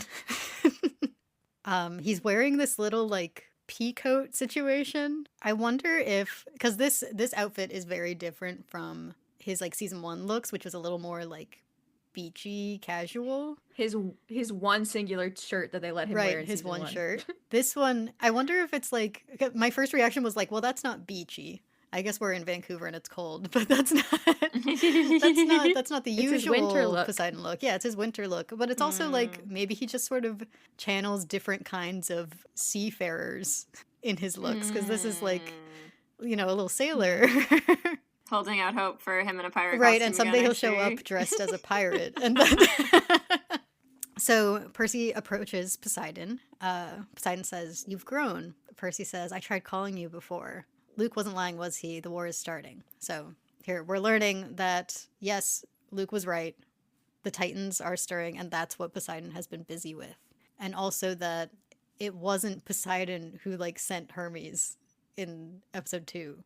But he says that the Titans are starting to walk loose from their prisons. This moment is fairly similar to, it's kind of a mix of, like, the letter, Tyson being called away, and the scene in book 4 when Poseidon shows up at Percy's birthday party. Because in that scene, that's when Poseidon says, like, oh yeah, the Titans hit me first. I've been stuck at war underwater this whole time, and that's why you haven't seen me. That is what this moment is. Poseidon says, "War is inevitable. I need my son by my side. Thank you for watching over him." At which point, Gagged. Tyson comes in. Yeah. Gagged me. The range of emotions that I went through in this scene were astounding, from giggling and kicking my feet because Poseidon's on my screen and he looks so sexy, to immediately, like, not even a minute later, Tyson can barely look Poseidon in the eye, and Tyson's like doing his whole speech about how he asked for a friend and he got a brother. I'm like violently sobbing. It's like 2 minutes of just the craziest range of emotions I've maybe ever experienced. Yeah. He's got like tears in his eye. Yeah. No, it was Tears in his eye. Tears in his eye. I was impressed by Yeah, the tears that in his was eye great. effects. Yeah, Yeah. that was so good. Daniel, the He's actor so you are. good. He's so good as Tyson. Oh my god. Yeah, he is my star. I love him. I do kind of like, I mean, this is jumping ahead a bit in the conversation, but I like that the context of Brace Yourself has kind of been there's like new context to it because of the change they give for Thalia. Yeah. It seems like Poseidon is aware, right? Oh, he knows. He knows. 100%. 100%. You saw that look in his face? He knows. He looked away. He went, oh, Yeah. Which also, I mean, it colors the conversation that Poseidon and Zeus had at the end of last season in a new light. Because they talked about, like, Zeus said to him, "Your forbidden son who should never have been born." And Poseidon says, "Same as your Thalia, whose bravery still inspires all demigods." yeah. Gotta go watch that back. Yeah. Because maybe he was being sarcastic. That's a bit of a dig now. It yeah. does, it like, I rewatched it to, like, make this note, and I was like, that does kind of read like a dig. Okay, so Percy wakes up. It's been 3 days. Thalia is still asleep next to him also. Grover and Annabeth are standing over him. They sort of fill him in. They do a cute little planned "you drool in your sleep," which was cute. It's the last moment of giggles that we'll see for a while, I feel, because things are about to go very bad. In season 3. But we learned from Grover that the cronies were driven back. Cronies is a canon term that we're using. That term is so funny to me. It's so funny. And Luke has vanished. Luke still has that invisibility cap. I just want I know. to remind us all of Yeah. that for next season. We return to the big house. We learn from Clarice that Chiron has put her in charge of the strike force for the fight to come. I love that she walks straight up to them and tells them this. Like, she really does see them as, like, her friends, her new friends. Like, to the point where, like, when she has the opportunity to, like, say, "Shut up, Jackson," or, like, you know, the opportunity to do what she would normally do, she kind of just pauses because she's like, I don't know what to do here now. I've never had friends like this. What are you supposed to do in this situation? And the answer is keep making fun of them, keep bullying them. Yeah. Is what Percy offers her. But so she heads out and we get what really happened. Huge. Huge. So Chiron tells Oh my them, god. "I regret many things. I've always tried to heed the will of the gods and to be an example for the demigods that I trained, cared for. I can no longer do both. You deserve to know the truth of what really happened that night when you arrived." I do want to talk about, like, Chiron finally revealing this and feeling like I can't heed the will of the gods and be an example to the demigods that I trained. This is sort of where some of the stuff I've been flagging kind of comes together for me a little bit. Because this is like a moment where you've got this adult figure in Chiron, like somebody who's been actively also upholding the, like, will of the gods and also the lies of the gods. Like, now sufficiently disillusioned with stuff that's happened, that he's actually like breaking an oath with Zeus, which is which is like one of the most serious things you can do. Yeah. Again, we've sort of seen these bits of like Mr. D and other adults kind of coming to terms a lot in this episode with the fact that like they're kind of powerless. And here, like, to me, you know, throw back to Tantalus a little bit here too, of like, I was kind of talking about how Tantalus's curse in a lot of versions of the myth is like he's able to have either knowledge of some knowledge of like something of the gods, or he's able to have like some benefit from the gods, but also cursed to like never be able to actually enjoy it or to actually benefit from it. Like, it's like you can know it, but you can never use it. I was sort of thinking about that a lot here with Chiron, like, where it's like you have all this power and you have all this knowledge, but you can't use it. And like that being such a profound curse. It's interesting. And it's interesting here to see him break it. Yeah. Especially after, like, we talked last season, at least, about the faith that Chiron has in the gods. Faith in their leaders. Coming back to that, faith in your leaders being broken, which is what I flagged that I was going to talk about last episode, that, like, if Chiron had been lying about this the entire time, I was going to list Chiron as the final lying captain of the season, because we've had so many. And so to, like, put a pin on it, like, having, you know, all of our lying captains in our Odysseus season landing on our mentor figure, the one that we're supposed to be looking up to, and he is also doing it. He is also Odysseus. It's just, I love that that's the period on the sentence. And then we get, drumroll please, what really happened. What really happened. Okay, flashback. Zeus and Thalia encounter. He tells Thalia, I've tolerated this rebellious phase long enough. You're nearly 16, a dangerous age. And for a daughter of Zeus, that danger grows by the day. But here, you would be protected more. You would be idolized by the other demigods who would fight each other to bask in your glory. So first of all, that is what we just saw play out. Demigods fighting each other to bask in Thalia's glory. But it's also, like, not the thing to say to Thalia to tempt her in the show. It reminds me of, we talked about in Sea of Monsters, this moment when they're on, Percy's on the Princess Andromeda, and Luke's just like, you can have, what does he say? He says, have, like, power, fame, whatever you want. And you were saying, like, that's not what Percy wants. Luke doesn't know him at all, clearly. Yeah, to, like, be like, oh, you can have power and fame to Percy Jackson is like... So I thought about that immediately, like watching Zeus tempt Thalia with these things that we've been shown she does not want at all. Yeah, and it's so... It's interesting that the glory comes up again here, too. You'd be idolized. People would bask in your glory. Isn't that what you want? And it's just like... That's what you want. Yeah. It's interesting to me that, like, she came here of her own volition, and now he's standing in front of her trying to convince her to stay. Because either way, she would have walked into the camp because that's where Luke and Annabeth are. She probably would have spent the night there, at least, and, like, told them what she learned, told Luke what she learned. But, like, there is the possibility there that she will stay at the camp for at least a little while. It made me start thinking about, like, how Zeus constantly stands in his own way when it comes to this prophecy and him trying to stop it. Because, like, it's the same sort of situation as him, like, starting all of it by killing Maria in an attempt to stop it. Like, if he had just let Thalia walk into camp, if he hadn't shown up, she would have gone in on her own. Who knows what would have happened, but, like, you kind of messed it up by showing up, doing what he always does and butting in where he doesn't belong. But Yep. Like, he, in showing up, just turned her further against him and against camp. And, like, if she comes back and she is leaning toward Luke's side, it's partially his fault because he tried to stop it. Yeah, because he shows up and he's not even really trying to tempt her. He's just ordering her. Like, he keeps just trying to put his foot down. Yeah. And it's just like, well, you clearly haven't been a father in many decades, huh? The only other thing I've seen Courtney B. Vance in is Let It Shine, the Disney Channel movie. I don't know if you guys have seen that movie or not.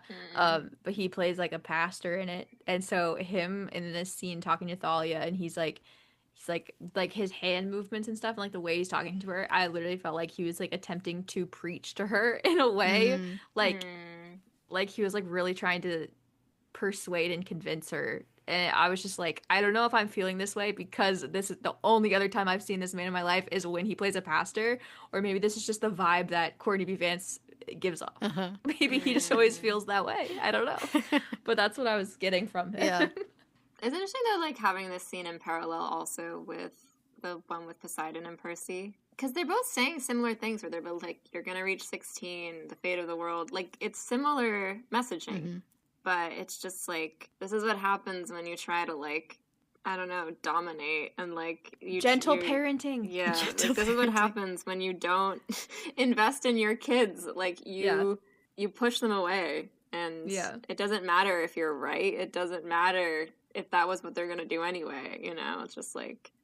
Yeah, the fact that, like, Thalia's standing in front of him saying, like, I will not become your weapon, while Percy's standing there like, how can I help you, Dad? What can I do? Please, if you need any extra help, oh my God, I'll come down into the water, I swear. It really shows the two extremes.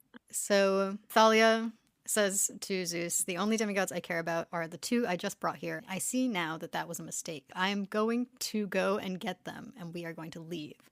And this is when, again... that music cue I've been pointing out plays when she says that the only two I care about are in this camp. And I was like, this song is going to come back and haunt me during the Agni Kai at the end of season 3. That Thalia and Luke fight, I'm like, I can hear it already. Because, like, this was the moment where I was like, I really do think that this is the theme of, like, this relationship. It might end up being, like, a Thalia theme, and for some reason it's only being used when Luke and Annabeth come up in relation to her, but like, so Zeus says to her, Thalia Grace, you will not walk away from me. She says, hear my words. I don't want to be your daughter. I will never be your weapon. Do you hear me? Never. At which point he turns her into a tree. I feel like this is a really great, like, portrayal of what it does feel like to fight with your dad when you are 15 years old, which is so good. And I mean, I don't know how old Clarice is, but like, I like to look at the difference between how Clarice was acting with Ares and how Thalia acts with Zeus, specifically because it's a daughter-father relationship. The many shades of bad parenting in the Percy Jackson series. They're making Poseidon look so good in the show, I know. and the bar is so low. He's doing the bare minimum. He's really doing the bare minimum. Tear him down a little bit, honestly. But the fact that this is such a cool change. I talked a little bit about this last episode because I was theorizing on it, but it's like such a cool change to give us this like sense of dread when Thalia comes back, because she has such a good reason to hate her dad. Like it's not just the usual. It's like, oh, he like cursed me to become a tree. Serious. Like, yeah, it's very serious what he did to me. It's very serious when the prophecy is given of like someone's going to die by a parent's hand. Someone has basically already done that here. It's so serious because this whole time, like, even with just the books or just season 1, we've all been like, yeah, Zeus sucks really bad because he saved his daughter by turning her into a tree, and it's just like, that's all you could come up with to save her life? Like, that sucks. You suck. And now it's even worse because it wasn't even to save her. It was like to save his own ass. And it's like, I didn't think Zeus could get worse. And they found a way. That's crazy. He's consistently creating his own villains. It's crazy. I think that's the thing, though. It's like he's the one that's in charge of this whole broken system that they've got. It makes sense to me that, like, it's him that's driving all of this, because he is sort of, you know, he's the king of the gods. He's the guy that's deciding all the rules. But, like, he could decide to make the rules different. He could, but he won't, because it's clear that, like, he is very used to things being the way he wants them to be and not being challenged. It's interesting as well, like, because we talk a lot about, like, how a lot of the series is about cycles as well. And, like, there's something about, like, prophecy in there, too, of, like, it's this thing you try to break out of, but you just cannot. It's just this interesting thing of, like, how cycles are perpetuated and broken in this series, and how ultimately a lot of them do come back to Zeus, just because this is his world in the mythology. Speaking of which, Zeus ordering Chiron to lie. And not only did he order Chiron to lie, but, like, Chiron then orders Annabeth to lie. Like, Chiron is... It's interesting this moment, because Chiron's been perpetuating this cycle of, like, having characters lie to Percy, specifically. But I'm assuming this is not the only time, or these are not the only times he's done that. But it's like, he's keeping this up, and there's this moment of disillusionment with Chiron where he's like, Chiron's breaking the cycle? Would not have put that on my bingo card for this season. I agree. It's interesting. I'm interested to see where they're going to go with this. It's also like Annabeth is having this moment, this realization here because Chiron is someone who she like so looks up to. You know, at the beginning of the season, she was asked to lie for him, and she was like so torn over it because obviously she doesn't want to lie to Percy, but like she is someone who trusts so fully in Chiron and like, you know, feels she has to do as he wants her to. And then to hear like he's been lying to you about the death of your friend, and like not only that, she gets this next part of the scene where he says, "When you first told me about the quest this year, I realized what Kronos intended, to use the power of the Fleece to raise his champion. I feared that champion was you, Percy, but I was wrong." And Annabeth says, "You don't mean like she's..." To hear Chiron saying that about like this thing that she's been defending this entire time, that like, no, Thalia will be on our side. Thalia is good. Thalia is on the right side of the coin. Thalia will be the one to save us. And then to have Chiron, who she trusts so unconditionally, implicitly, having him say like, no, that's Kronos' champion. Like, I am so confident that's Kronos' champion. And then on cue, she comes in the door, just like in Percy's dream. Yeah, that was good. That was so cinema. good. But she doesn't come in with like an imposing energy necessarily. She comes in a little bit like she's on edge. She's like stumbling in. She's stumbling in. She's a little like... it's raining. If they'd put her in her cloak, I would have screamed. But, it's raining, so she found... Imagine she kept the blanket around her. Yeah. But... So, lightning, thunder, Thalia enters. She walks in, she says, "Where's?" and then trails off as Annabeth steps in front of her.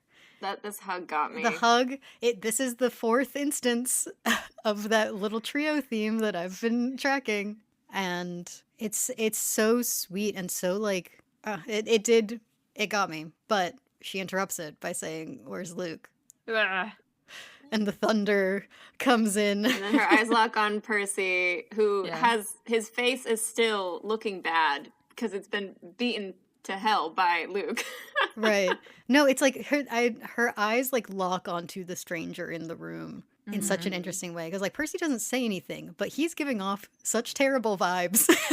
Yeah, he's giving off fuck you energy. Thalia like pulls Annabeth close to her side as if she's like protecting her from him.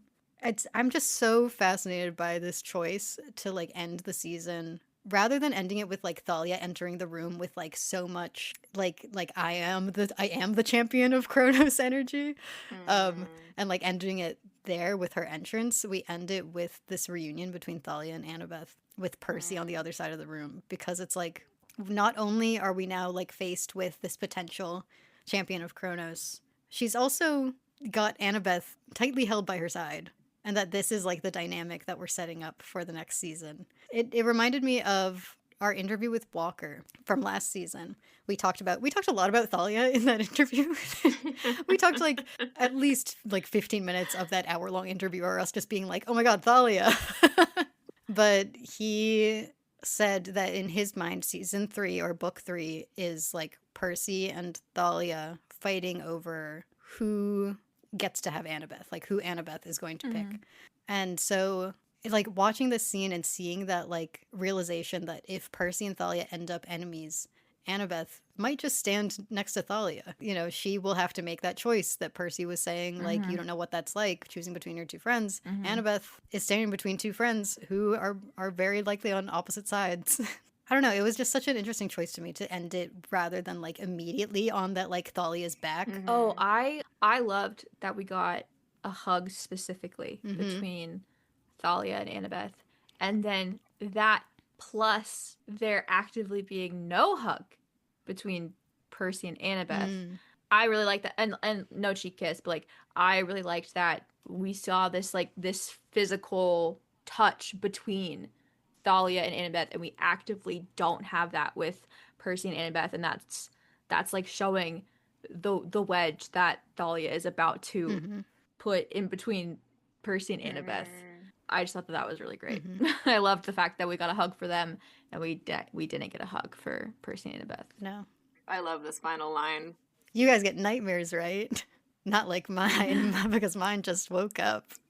I love it. I need to know who came up with that, because I know that they were ecstatic. I mean, Craig Silverstein, writer of this episode, I'm assuming. I love him. All right, last scene, post-credit. Circe is telling... And Hilla, very important. Okay, Hilla is so there. Unfortunately, Hilla is in this scene, which messes up the Hilla and Reyna lore, because she's supposed to be on a pirate ship right now. But Yeah. Lord is not sacred in the Percy Jackson show, so whatever. It's fine. It's fine. Circe is telling everyone, if you wish to take the accelerated course, there are limited spots, but the results are undeniable. At which point we roll in statues of Percy and Annabeth. Everyone needs to tune back into our episode 5 analysis into deifying the people who have escaped from the island. They're getting a hero cult. No, it's like, it's the perfect pin to put on like this whole story that we've had throughout the season of like mythologizing heroes, what it means to mythologize heroes. And also that Circe has not evolved past being one of these lying captains we've been talking about. I think also looking ahead too to like season 3 with the potential of like, I don't know if they're gonna do like the Hercules scenes in there or anything, but there's a lot of like mythologized heroes and stuff I think that come to a head in season 3 too. So having that kind of be our jumping point into the next chapter of this story will be it's fun for me. I found their poses, the poses that they are chosen to immortalize them in, are interesting to me. Yeah, Annabeth's like open, kind of with her. Yeah, she's got her dagger in one hand, her other hand's in a fist. Like she looks like powerful, and then Percy is standing next to her, head low, looking down. sword low. He looks like a wilted flower. Yeah. He looks sad. I don't think I've ever seen Percy look so deflated. No, I was like, wow, Circe like hates him after all that, I guess. Doesn't want him to look very powerful at all. Circe's like, I want to uplift women. Yeah. Yeah, and honestly, I respect it. It's interesting to me because like it's sort of like what's the is it the Cinderella statue at Disney World that looks down so that when little kids look up at it, it looks like it's looking at them? Like maybe it's because like the stories that people will tell about Percy are that he like went out and he saved this girl like as she was about to die, and like they worked together to overcome their fatal flaws, that like trying to portray their fatal flaws in some way in their statues with like pride, and then Percy's more like, I don't know, humility, more to see them next to each other, I guess. I don't know. It would have been cool if like their statues were like intertwined. Like it was one statue of the two of them. The Perciveth statue. Right, the Perciveth statue. All right. Last thing is that we ask this question at the end of all of our episodes. We design a new end of summer bead based on whatever we just covered. So if we were to design an end of summer bead based on this episode specifically, what would we put on it instead of the fleece? I don't want the fleece. I'd maybe put like a sword or something, both because of like the battle that happened, and also because like at the end of the day, Clarice is the one that completed the quest and got the fleece back on the tree. So like a sword to also kind of represent like Ares in a way. I like that. Something like that. Yeah. I unfortunately gave Thalia's tree to last episode for no good reason. So I can't use for that your again. prediction. It was because it was the prediction, but it was also that like that image of her with the like light through the cracks in the tree, so similar to the Kronos cracks. It was just so, you know, I really liked that image. And it does happen again in this episode, but that can't be the answer. Oh, you know what? An image, it's not like an item or anything. The image of like Thalia and Zeus standing in like the mist, like their what Chiron is seeing, their silhouettes. I really like that. That's a great shot. So yeah, go with that. I think mine, it's the image of like Tantalus with the rock hanging over his head. Zeus. I like that. But it's a flaming rock for like what actually happens in the episode. Okay. And the rock is labeled, has a post-it note stuck on it that just says Zeus. Official zoo vehicle is hanging over his head. It's that one or like Mr. D's guitar, if you want an extra just play. The adults doing anything but helping in this.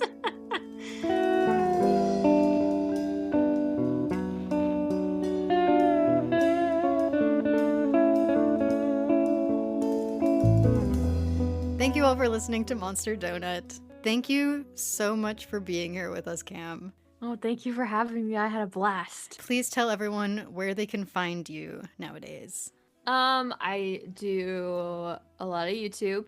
You can just type in either Cam Silas or Cameron Silas. And I'm Cameron Silas everywhere on Instagram and TikTok and Twitter if you want to traverse Twitter. Cool. Everyone look up Cam right now. Yeah, and also, I mean, Cam has a ton. If you're thirsting for on-set content. Yeah, dude, my vlog for my day 2 is 1 hour and 44 minutes. Oh my gosh. Isn't that not the most ridiculous thing you've ever heard? And I'll be watching the whole thing. Mm-hmm. Next time, we are about to start our interviews for season 2. Yeah, which should be a lot of fun. We're also still eventually going to be doing our wrap-up episode on the season. So if you have thoughts, feelings, reactions, analysis that you want to share with the class, please send them in. We are dying to know what everyone thinks. I finished this episode and immediately sent Phoebe like a long voice note of me just cackling. So that's how I feel. I was like, oh, she must have finished the episode, and then hit play on and I was like, huh. Yeah, valid. Oh, also, we both recorded reactions to this episode. We did. We filmed reactions to it, not together. We weren't like on Zoom with each other or anything. So I'm editing that together. That will go up on Patreon.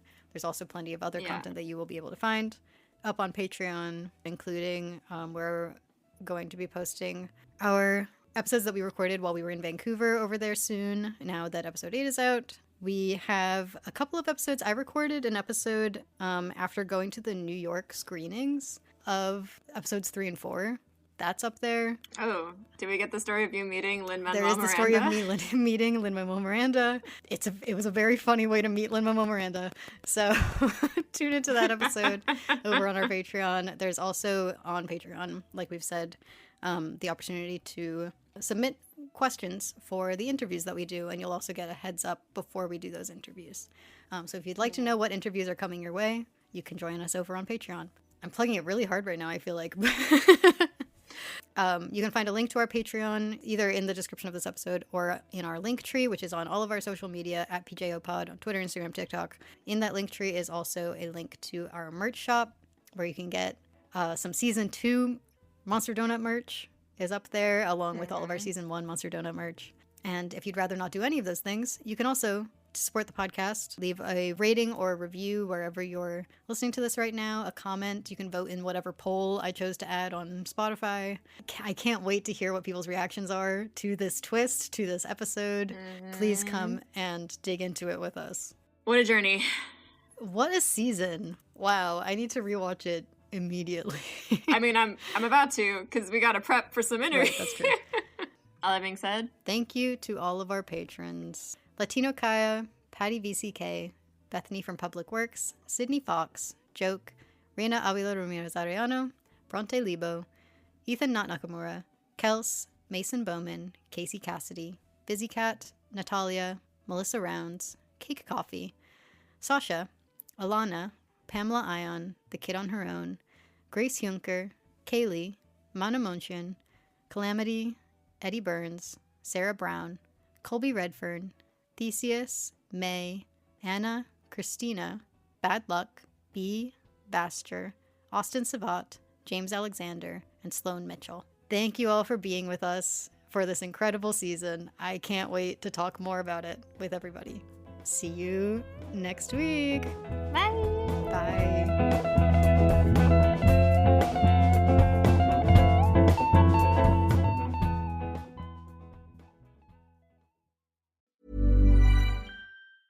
Flowers die in 3 days. Matching underwear from MeUndies? That's a gift that lasts. MeUndies creates matching prints for couples and friends. Same adorable designs in different cuts for each of you. All made from their signature ultramodal fabric that feels impossibly soft. With 30 million pairs sold and 90,000 5-star reviews, MeUndies matching prints are the perfect gift. Valentine's Day is February 14th, so don't wait. Get exclusive deals up to 50% off at MeUndies.com/ACAST. Code ACAST. That's MeUndies.com/ACAST. Code ACAST. Pluto TV has thousands of free movies and TV shows. What? This is the mindset. Free. This is the mantra. Free. This is the mindset. With movies like Joe Dirt, Pixels, and 50 First Dates. This is awesome. And TV shows like Survivor, SpongeBob SquarePants, The Fairly Odd Parents, and Ghosts. Pluto TV is always free. Huzzah! Pluto TV. Stream now, pay never. You're welcome.